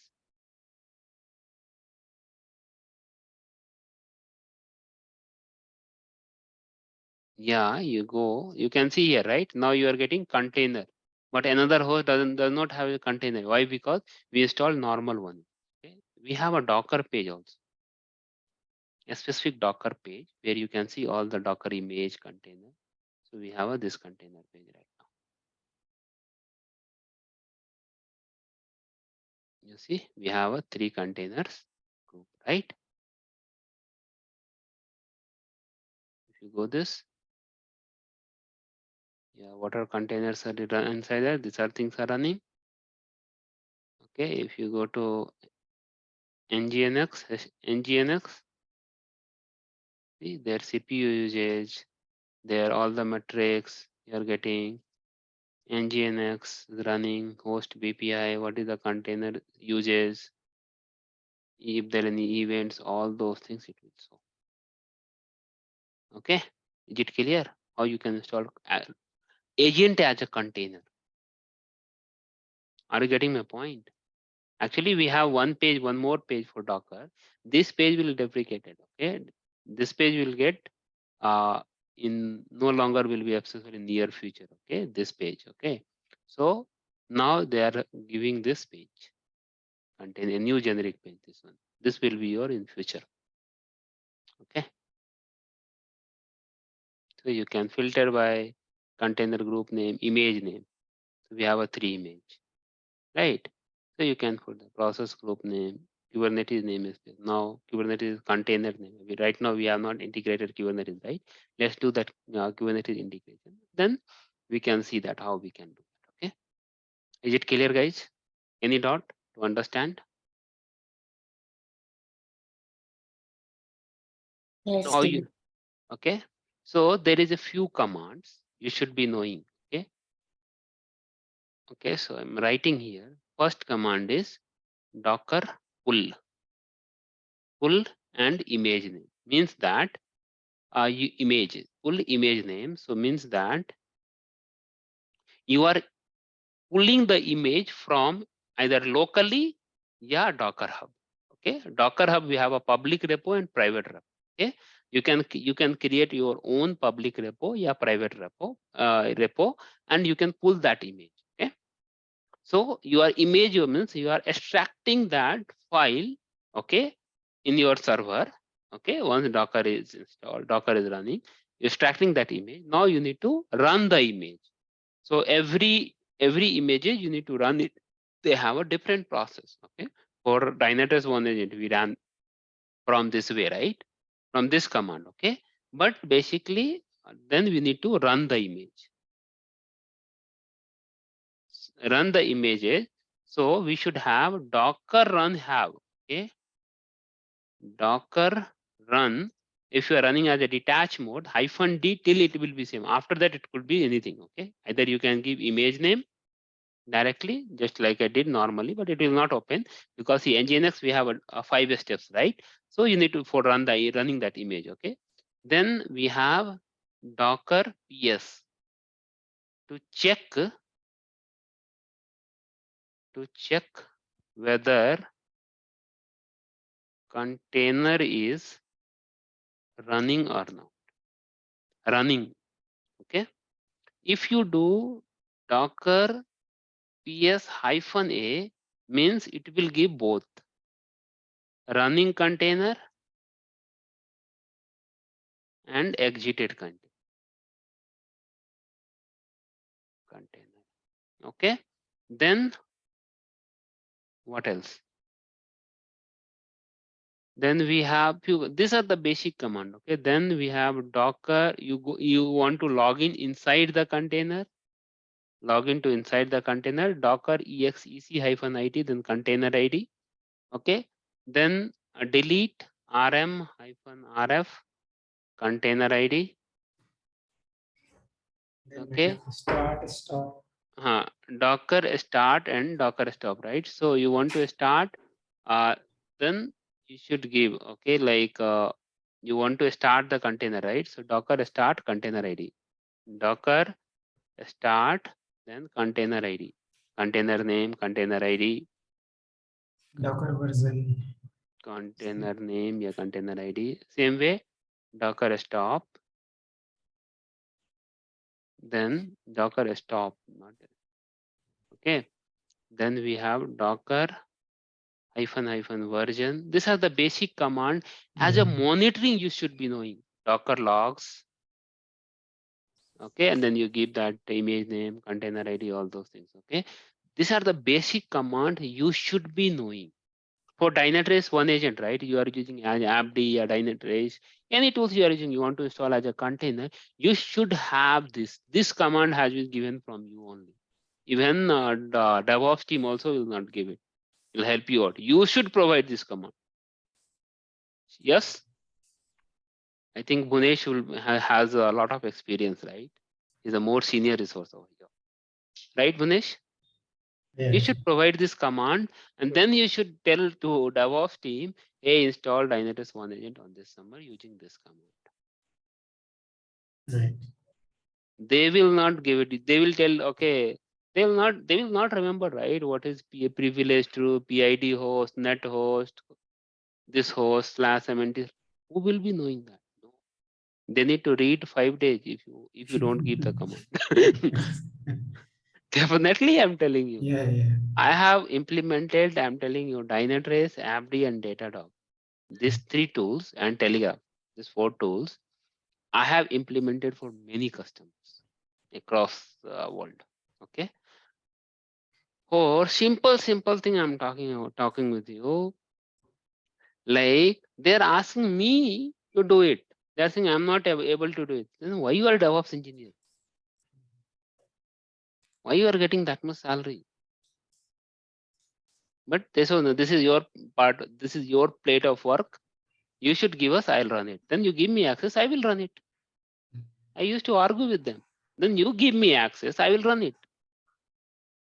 When I know the basic commands of this. If you are asking main thing I should provide, for do you know for this one, right? See here privilege, this one to arrange it. It took me for 30 minutes properly because there should not be any space, all those things. Okay. So they ask OneAgent script URL. Sometimes I gave complete URL. Sometimes I gave till here. Sometimes I gave till here. There is no documentation proper. Then I tried. Then it works. Okay, so that is the region. You should be knowing basic commands for Docker, Kubernetes. Okay, and this will help you a lot. Okay, guys. These are the basic commands. Okay. One query here. Yeah, go ahead. So in this command, there is an installer parameter, right? App log one agent access equals to 1 in the last one. So how did we get that particular value? Yeah, Okay. that thing. So app log content to access is equal to 1. Yeah. There will be concept of 0 and 1. Okay. 0 means not enabled. 1 means enabled. Okay. So they Okay. are taking from here. Okay. So if you go to deploy Dynatrace,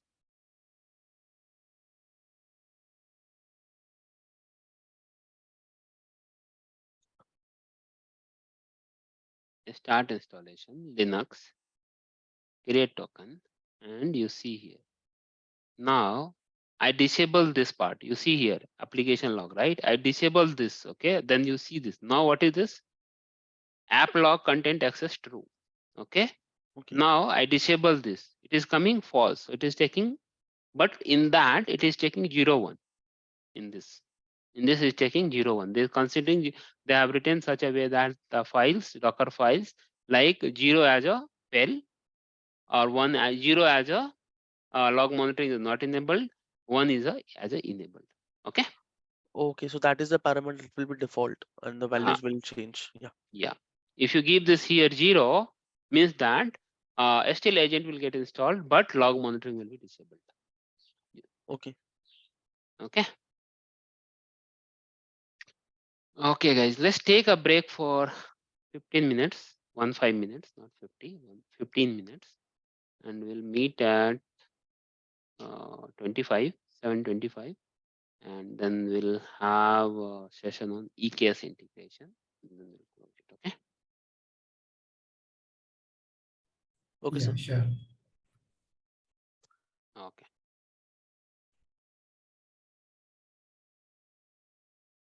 Okay.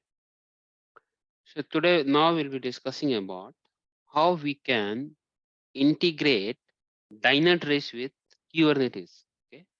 So AWS has which Kubernetes? EKS, right? Elastic Kubernetes Engine, right? So tell me, to have a Dynatrace with EKS, what is required? ActiveGate is required, correct? Say yes, yeah, no, guys. Yes. So ActiveGate already we have, correct? Yes, sir. Because we have already ActiveGate. If you see deployment status and go your EKS ActiveGate, we have already ActiveGate, right? And you can see Kubernetes module is enabled. Okay. Now let's create a what we create. We'll create a EKS cluster first, then we'll install Dynatrace OneAgent, right? So to go for a EKS, okay. Elastic Kubernetes service. Hope everyone is back, right?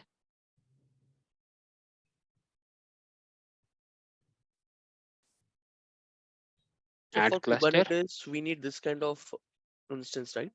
EKS. Yeah, EKS we need to configure, right? EKS you need to set up, right?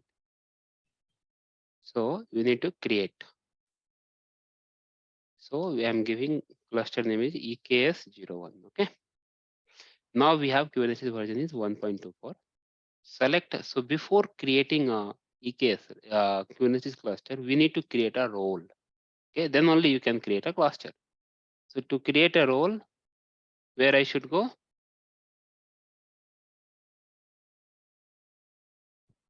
Select IAM. IAM, right? So we should one tab will open.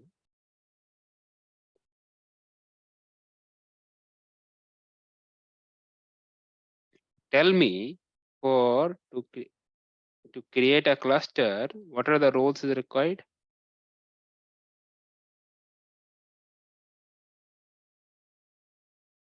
Just a minute.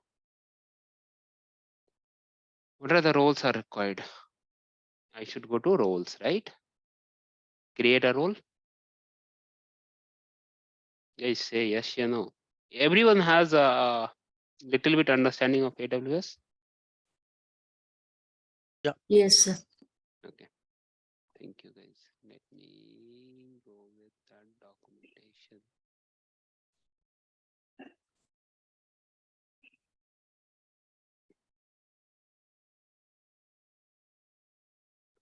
So create a role from IAM. Select EKS service. Okay. Go to your IAM. Create a role. Select EKS. We have AWS service role for Amazon. Wait. Okay. Wait, guys.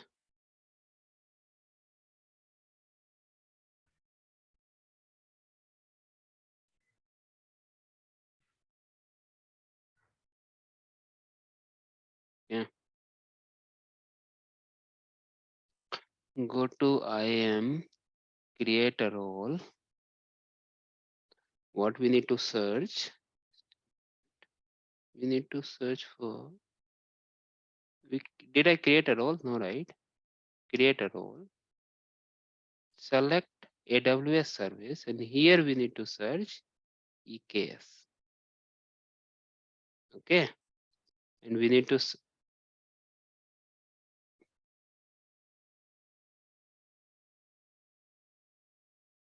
EKS is not coming.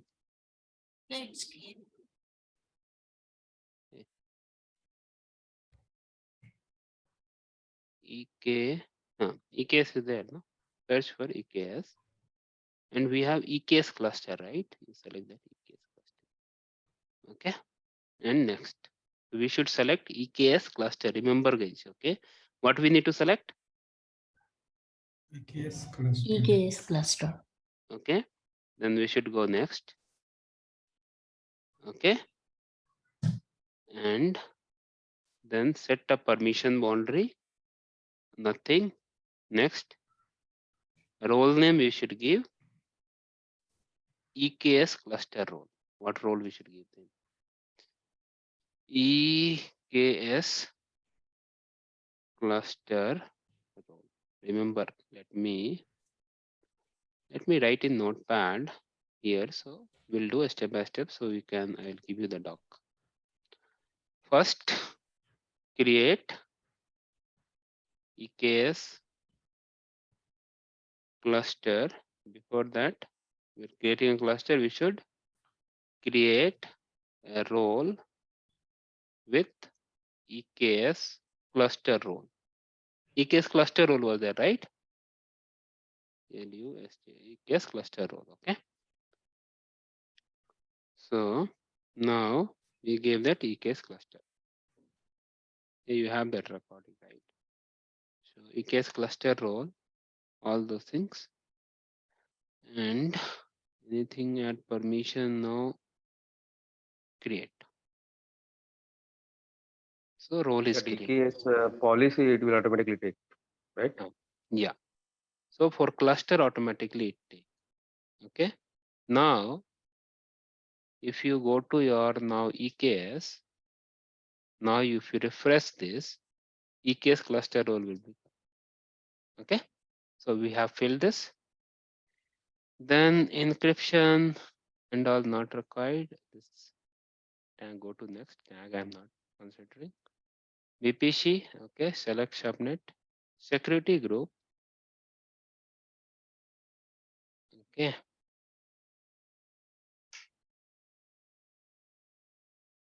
Okay. Take as a default. Okay. Then public. Next. Control logging, we should require it. Anything to log, you want to log into API server, something like that? No, right? I don't want to do that. Control. Next. Okay.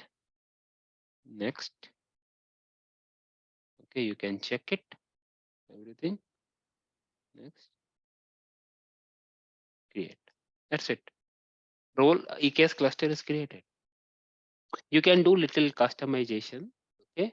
But for EKS, we should have one master, two worker, right? Anyone heard about this? For EKS, we have one master, two worker, correct? Remember? Anyone? No, sir. Required. Minimum configuration you should have one master, two workers. So cluster is created. Okay. Now we should create a worker node. Okay. So worker node we should create from the where? From the let's let's create. Then we should go to from compute node and we need to create a node group. Okay. So we'll have before creating a node group again we required some policy. Okay. So we can create a policy first. Okay. Node group policy. So we'll go to again IAM. So that policy will be for the worker, right? Now, yeah, now we are creating a for worker. Okay. So we should go to role. Okay. Again, we should go to role. Create role. Okay. Now I should select a AWS service and EC2. Okay, not EKS. Okay, we have created for cluster. Okay, already we have created for policy for role for EKS cluster. Now I should create because node is just like a EC2 machine. Okay, so we are creating a for EC2. Next, so what are things are required under this? Which are the policies required? If you go to the documentation, we need CNI policy, worker node group, and read access EC2 container registry. Okay, so just will type CNI and search it. So imagine EKS CNI policy is required. Okay. Then what is required? Worker node policy.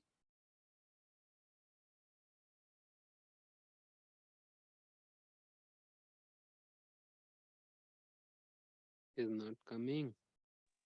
You are going to send this notepad as well. Yeah, I will say that. Worker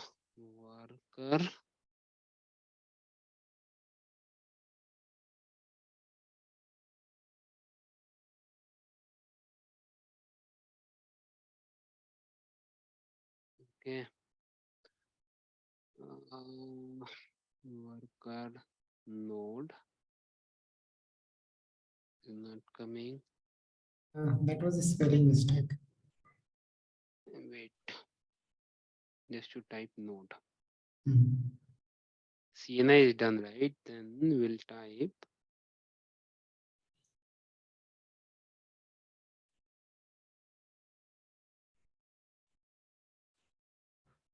worker node policy. Yes. Same. Then we required which one? One more is required. Container registry. Container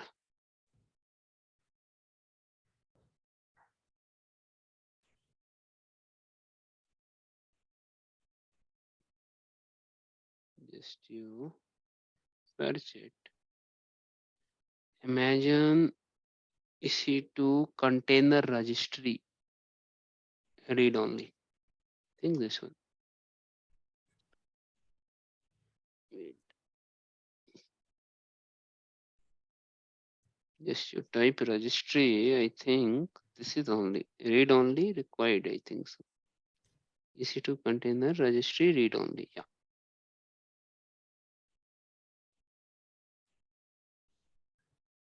So, correct. Now, if you go to next, which are the policy got added?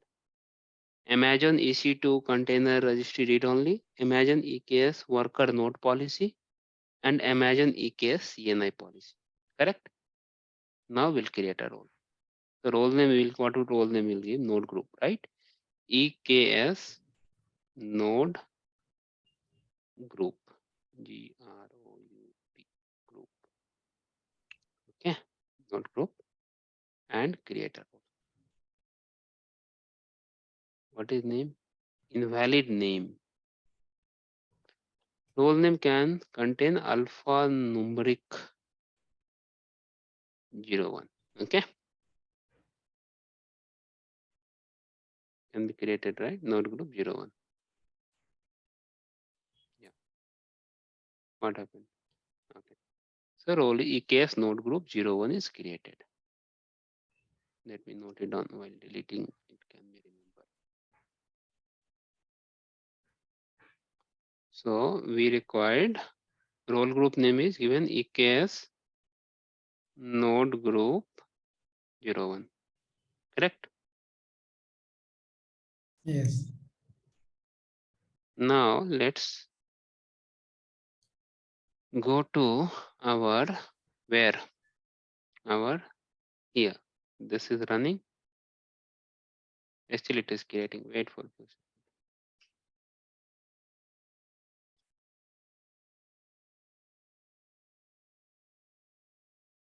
For you guys, I think you need to install kubectl in your system. Amazon CLI you need to install in your system.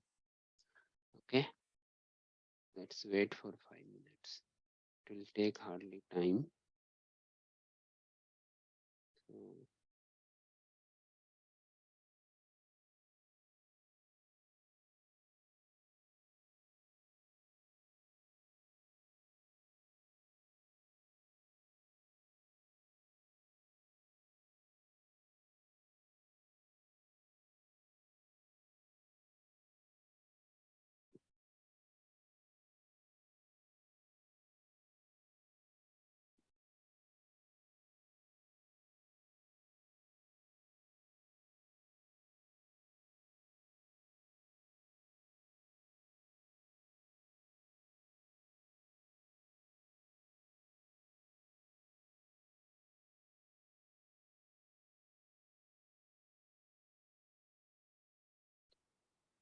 node group we can't launch right now.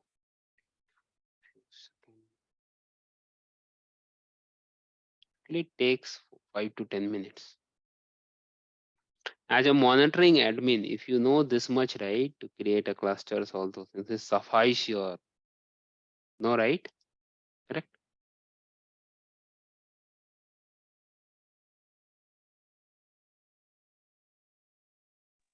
Yes, sir. Do we get the same kind of interview questions like how you create the Kubernetes cluster Yeah. What in are the AWS? policies?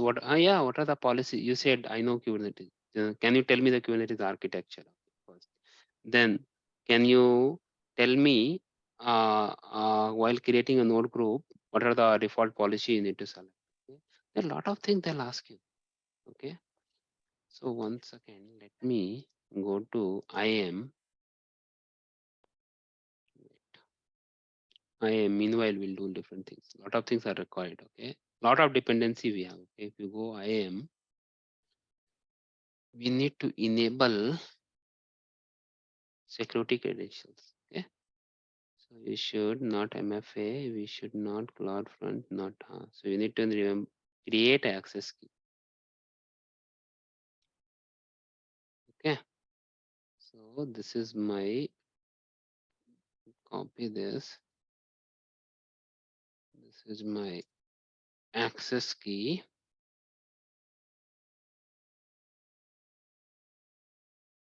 Access key. Okay.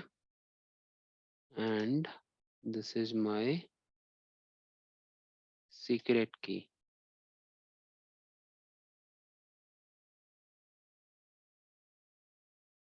Secret key.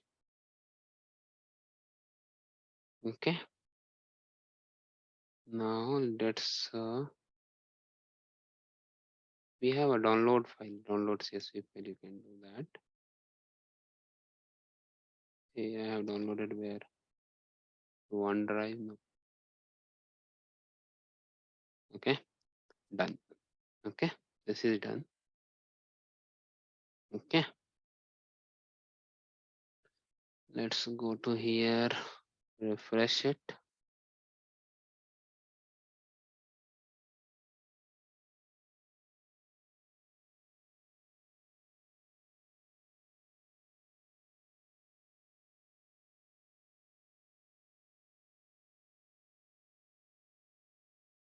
Oh my God, it is taking too much time.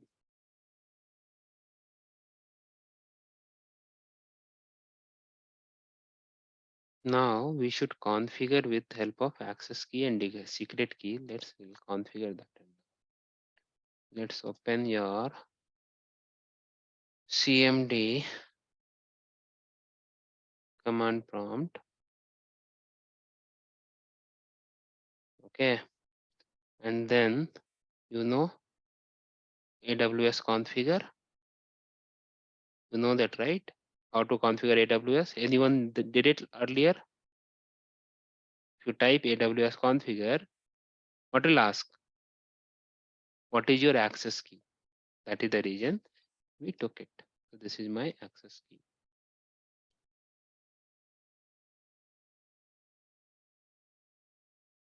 My access key, enter. What is your secret key?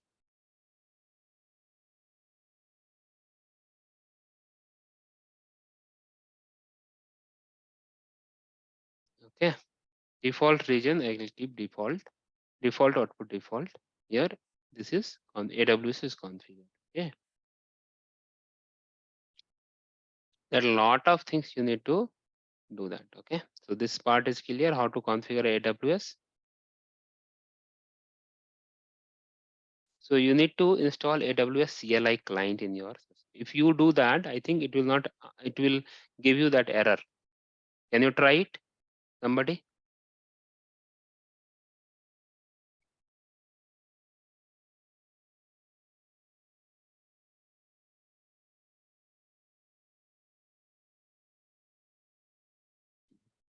Let's go to my, today it will, now it is done. So now I need to create a, what I need to create a node group. You can see here.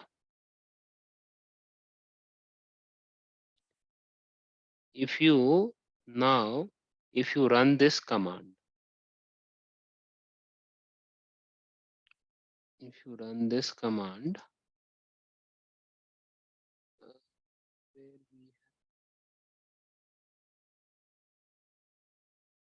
wait,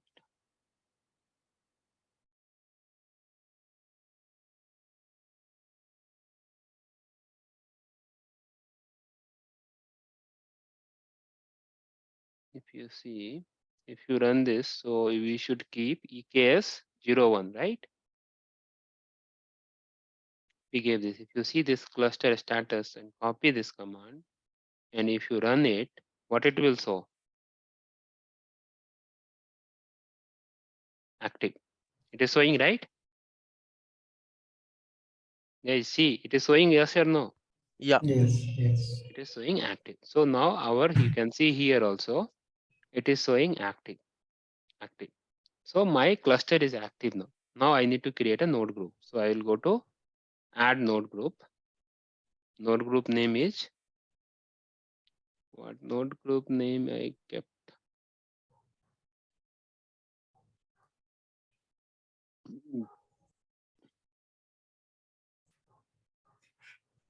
Just we give what node group we give EKS node group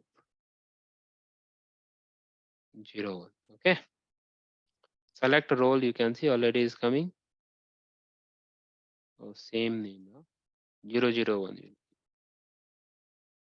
Okay. Now template I don't need. Level is don't need. This is not need. This is not need. Okay. Imagine Linux take on demand. It required 2 virtual CPU default.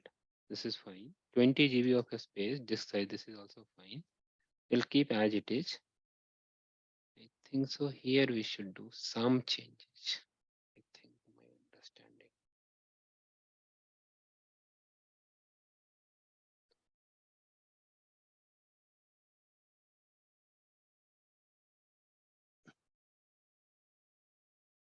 Okay. I think this is fine.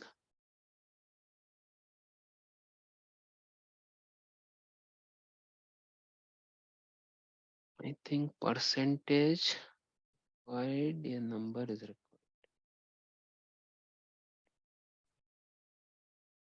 Number means it is same like if you have a 10, right? Out of 10, how many node will be unavailable? Yeah. Those kind of things. So now we have a single, I think, so we can mention as one. Okay. Node 1 is fine. There was one more configuration, man. There's a public, private, something was there. Don't see that. There each version they'll change it. Okay. So T2, I think that's fine. Okay, no issue. Next, subnet is fine. Configure to SSH access. Do you want to do SSH access to that node? No, I don't want to do that. Okay. If you enable this, then select SSH key pair, TT training, all. Okay.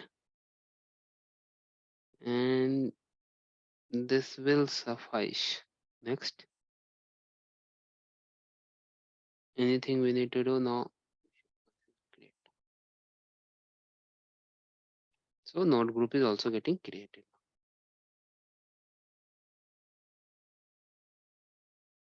Okay.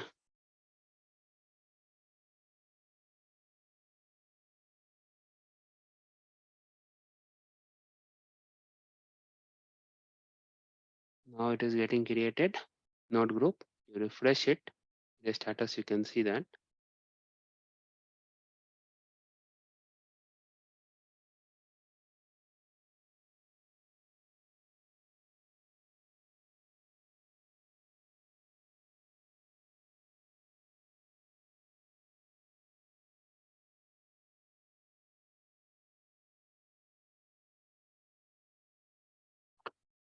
Okay.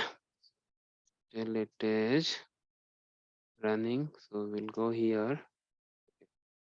This is not a file. Go here. Go to your notepad. Meanwhile, we will configure this one.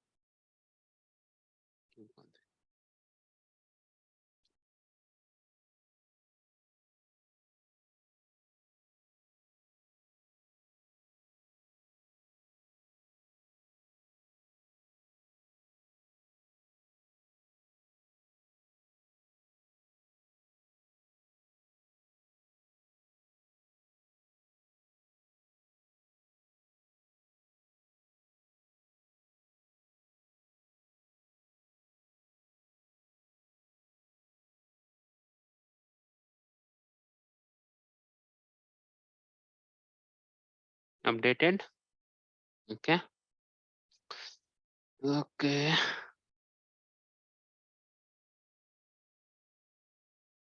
Now qconfig is also done. Let's wait.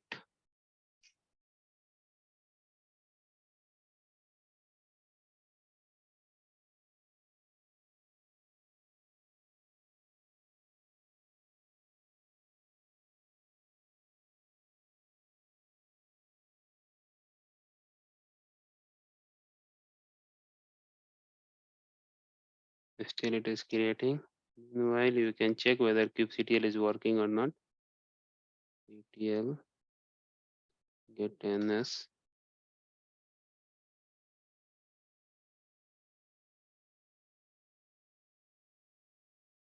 It's working. Let's create a node group.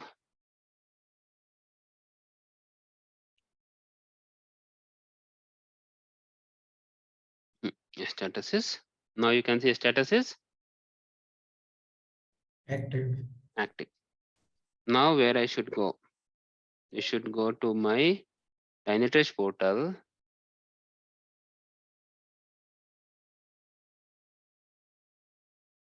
Okay, we should go to our Dynatrace portal, deploy Dynatrace. Okay, start installation. Select that Kubernetes. Okay.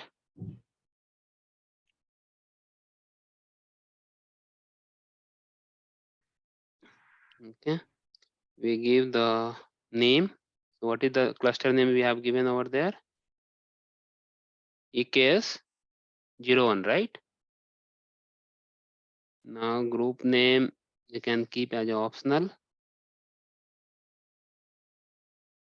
Okay, create a token. Okay, this is the OpenShift. Download that dynacube.yaml file. Okay, so this you put it in your where desktop right now. Okay, now this dynacube.yaml file should be which directory? Wait, very complicated, man. This one, this file should be where we have dynacube.yaml file. This is right. This is the file. Copy this.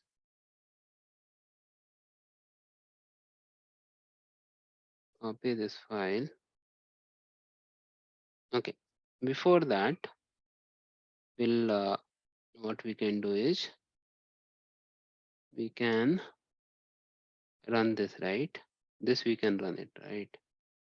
When this is the last command where we need to apply this. We need to upload this file and then we need to apply it. So first we'll create that namespace. So kubectl create namespace Dynatrace. Created. So what is the command to check? Again, get ns. You can see Dynatrace is there. Guys, it is Yes. there, no? Now we need to, first command is done. Now second command we should copy. So kubectl apply have https Dynatrace. Okay, copy this and run it.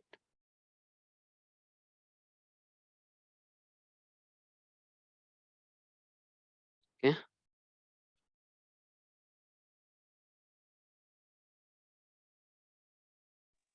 Quite lengthy process. mm. Quite lengthy process. Yeah, it's very lengthy, man. Lot of policy, lot of things you need to do that. Now see. But it will be a one-time job, right? It will be one time. Hmm.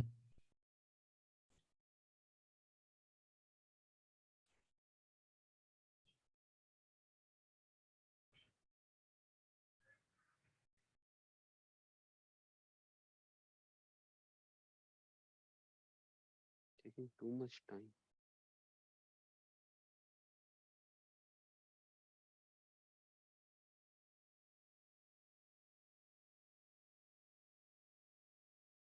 It started getting created.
Okay.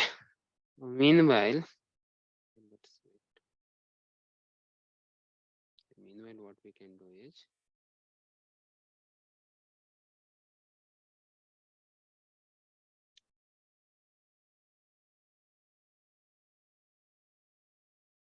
is done. Now, what I need to do is I have opened this dynacube.yaml file, open with Notepad. Okay, copy this API token.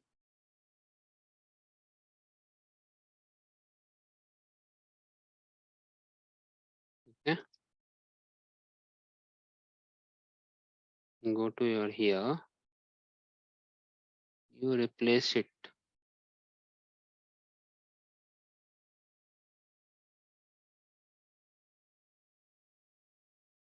Control V. Okay. Now, what you need to do is this token you cancel it. Copy this file.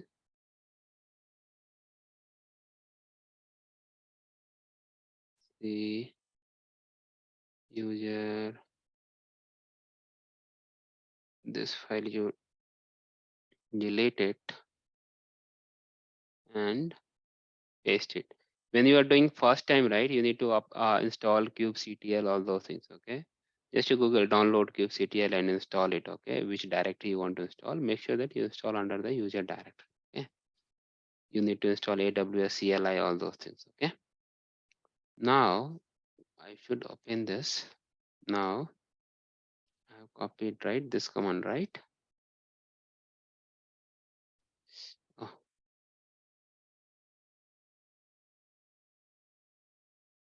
I should run this command.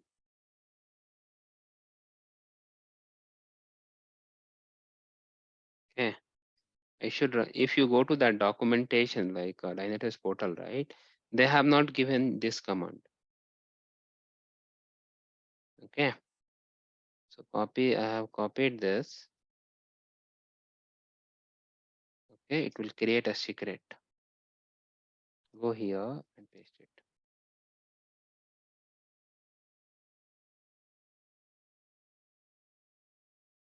Secret created.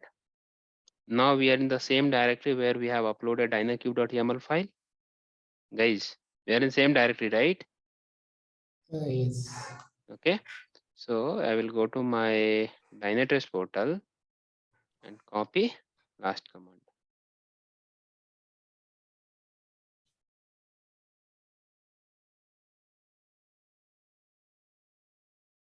Okay,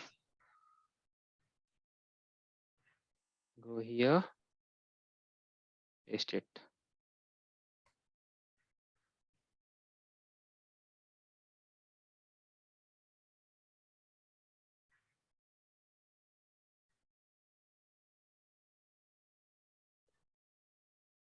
Why?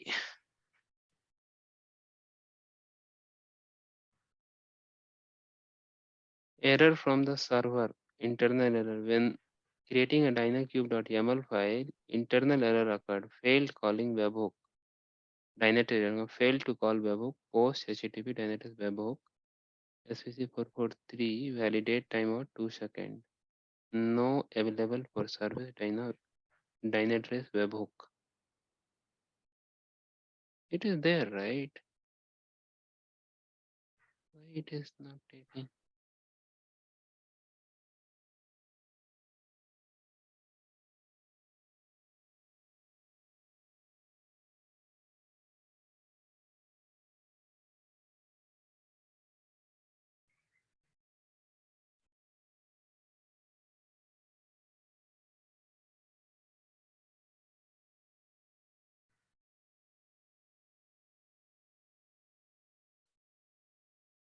Again, we have the same issue.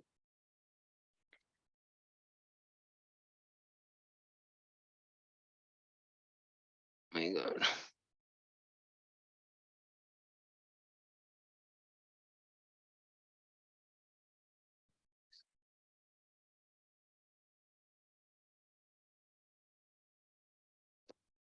Okay. Dynatrace SBC validate no endpoint available for service. Dynatrace webhook. When you do, in Dynatrace webhook is created, right? Ah, it is created.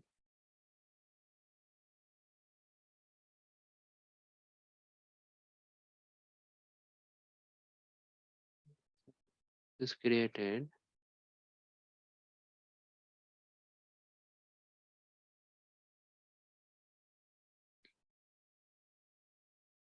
Secret Dynacube created. That also got created. Now I'm applying the dynacube.yaml file. Did I paste it? That file. Yes, you copied in your user directory. This is pasted, right? Dynacube.yaml file. Should have a full permission.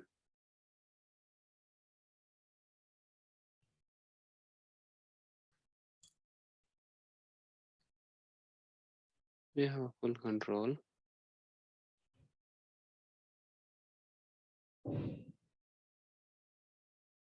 Then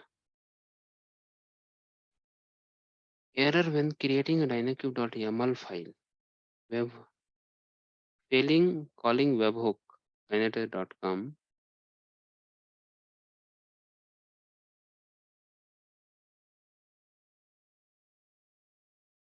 No endpoint is Dynatrace-webhook.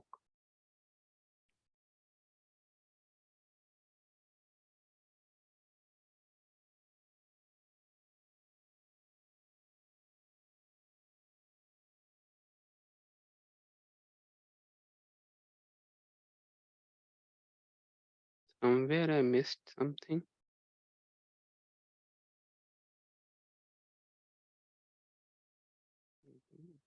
Where I missed.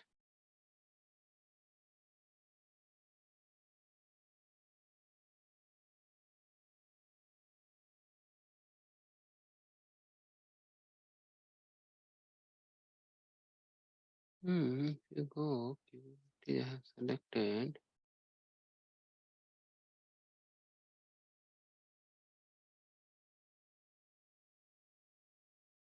That What was that third command here? Cubes ctl-n Dynatrace wait. Okay, that is for checking whether pod is running, whether in which state. This command is not required. Wait pod status, right? Okay.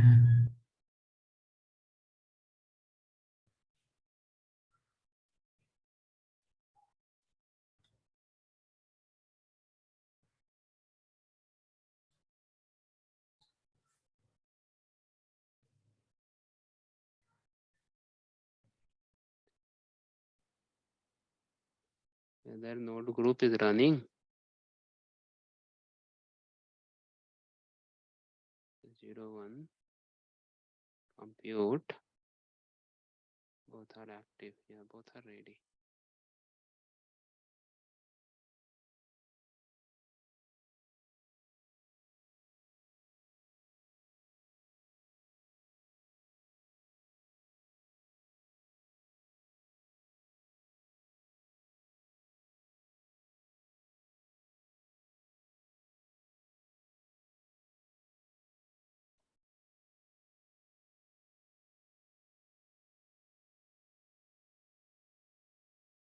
QCTL get nodes.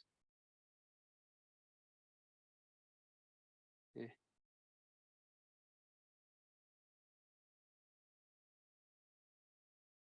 Get NS. It is not coming here. Oh, conf secret and all. You should test it.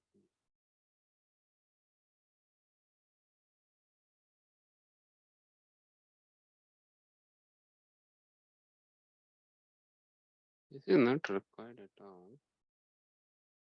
QCTL get nodes. We have a 2 nodes, right? All are in ready state. Okay. And why it is not taking?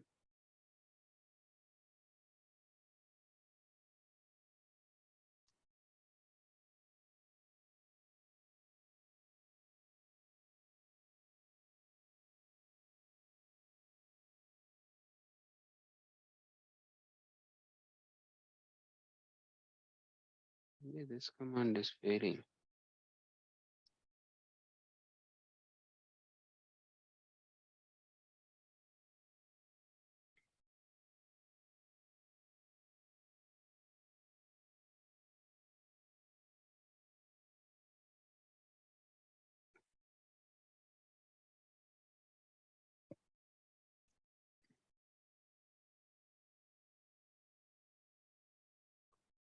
Ah, whether I copied correct IP, because this is the API token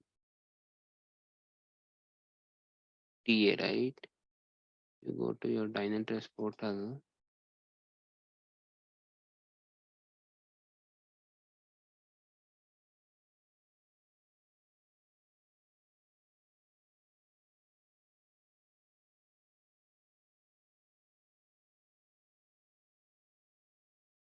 Operator token, it is there.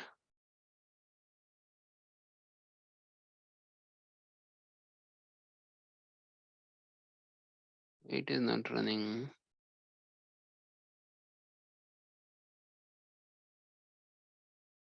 API token, I took this one.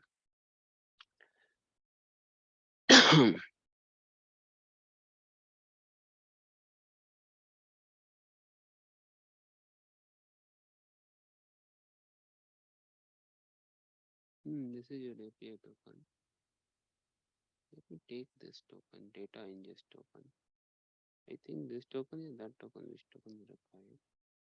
Copy.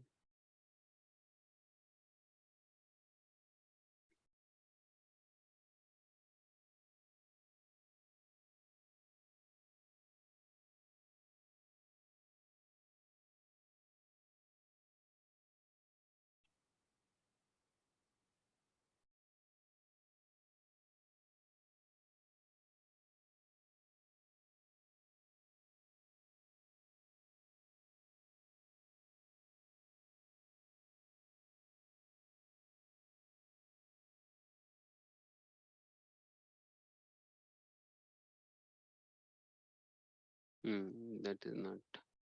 Okay, Dynatrace is already exist. Okay. Secret is already exist.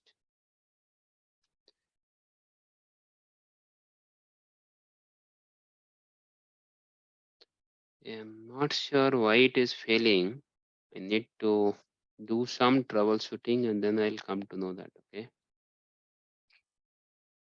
Error creating a dynacube.yaml file, internal error, failing calling webhook, fail call to webhook, post, Dynatrace species, timeout 2 seconds.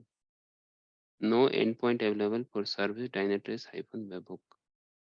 I need to check for this, okay? How we can do that, okay? If you guys want to try, okay, in this week, then you can, there is a YouTube video on my YouTube channel. You can go through it and select which version of Kubernetes I have taken, the same version you take it, okay?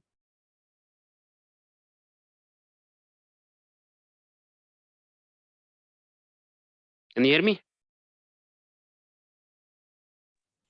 Yeah, sure. Okay, in my YouTube, there is a video for Dynatrace EKS integration in my channel, okay? You Mhm. can go and watch it. Use the same version if you want to try same version for Kubernetes. We have a Kubernetes version, right? 1.24, 1.23, 1.22, right? So 1.24 is latest, okay? Maybe they have a different procedure for 1.24, okay? I tried with, I think, 1.22, yeah, 1.23. Go and check and use the same Kubernetes version that I did if you want to try. Otherwise, when we'll sit next weekend, we'll try. I'll keep that. I'll check before that and then we'll configure. Hardly for next weekend when we'll try first. Then it'll take 20-25 minutes. Okay, I'll try before that. Okay. Yeah, sure. Okay. Okay, I think we can wind up today here itself. Let me know if you have any doubt. Meanwhile, I'll suggest you go with Kubernetes architecture. There is a lot of video on YouTube. You can go with Dynatrace Kubernetes architecture, which are the components, why it is required, all those things. And then you go with and configure EKS cluster if you want to configure in your AWS account. Otherwise, we'll do for next weekend. Okay. Yeah, sure. Any doubt till here? Abhishek, Avinash, Nagalakshmi, Vashu, Vikash. No, sir. Till now, what we did able to understand, we can get back to that video again and revise it and come back to you. Okay, sure. Yeah, Vashu. good, sir. No doubt. Understood till now. Okay. Okay. Just we'll wind up here only. And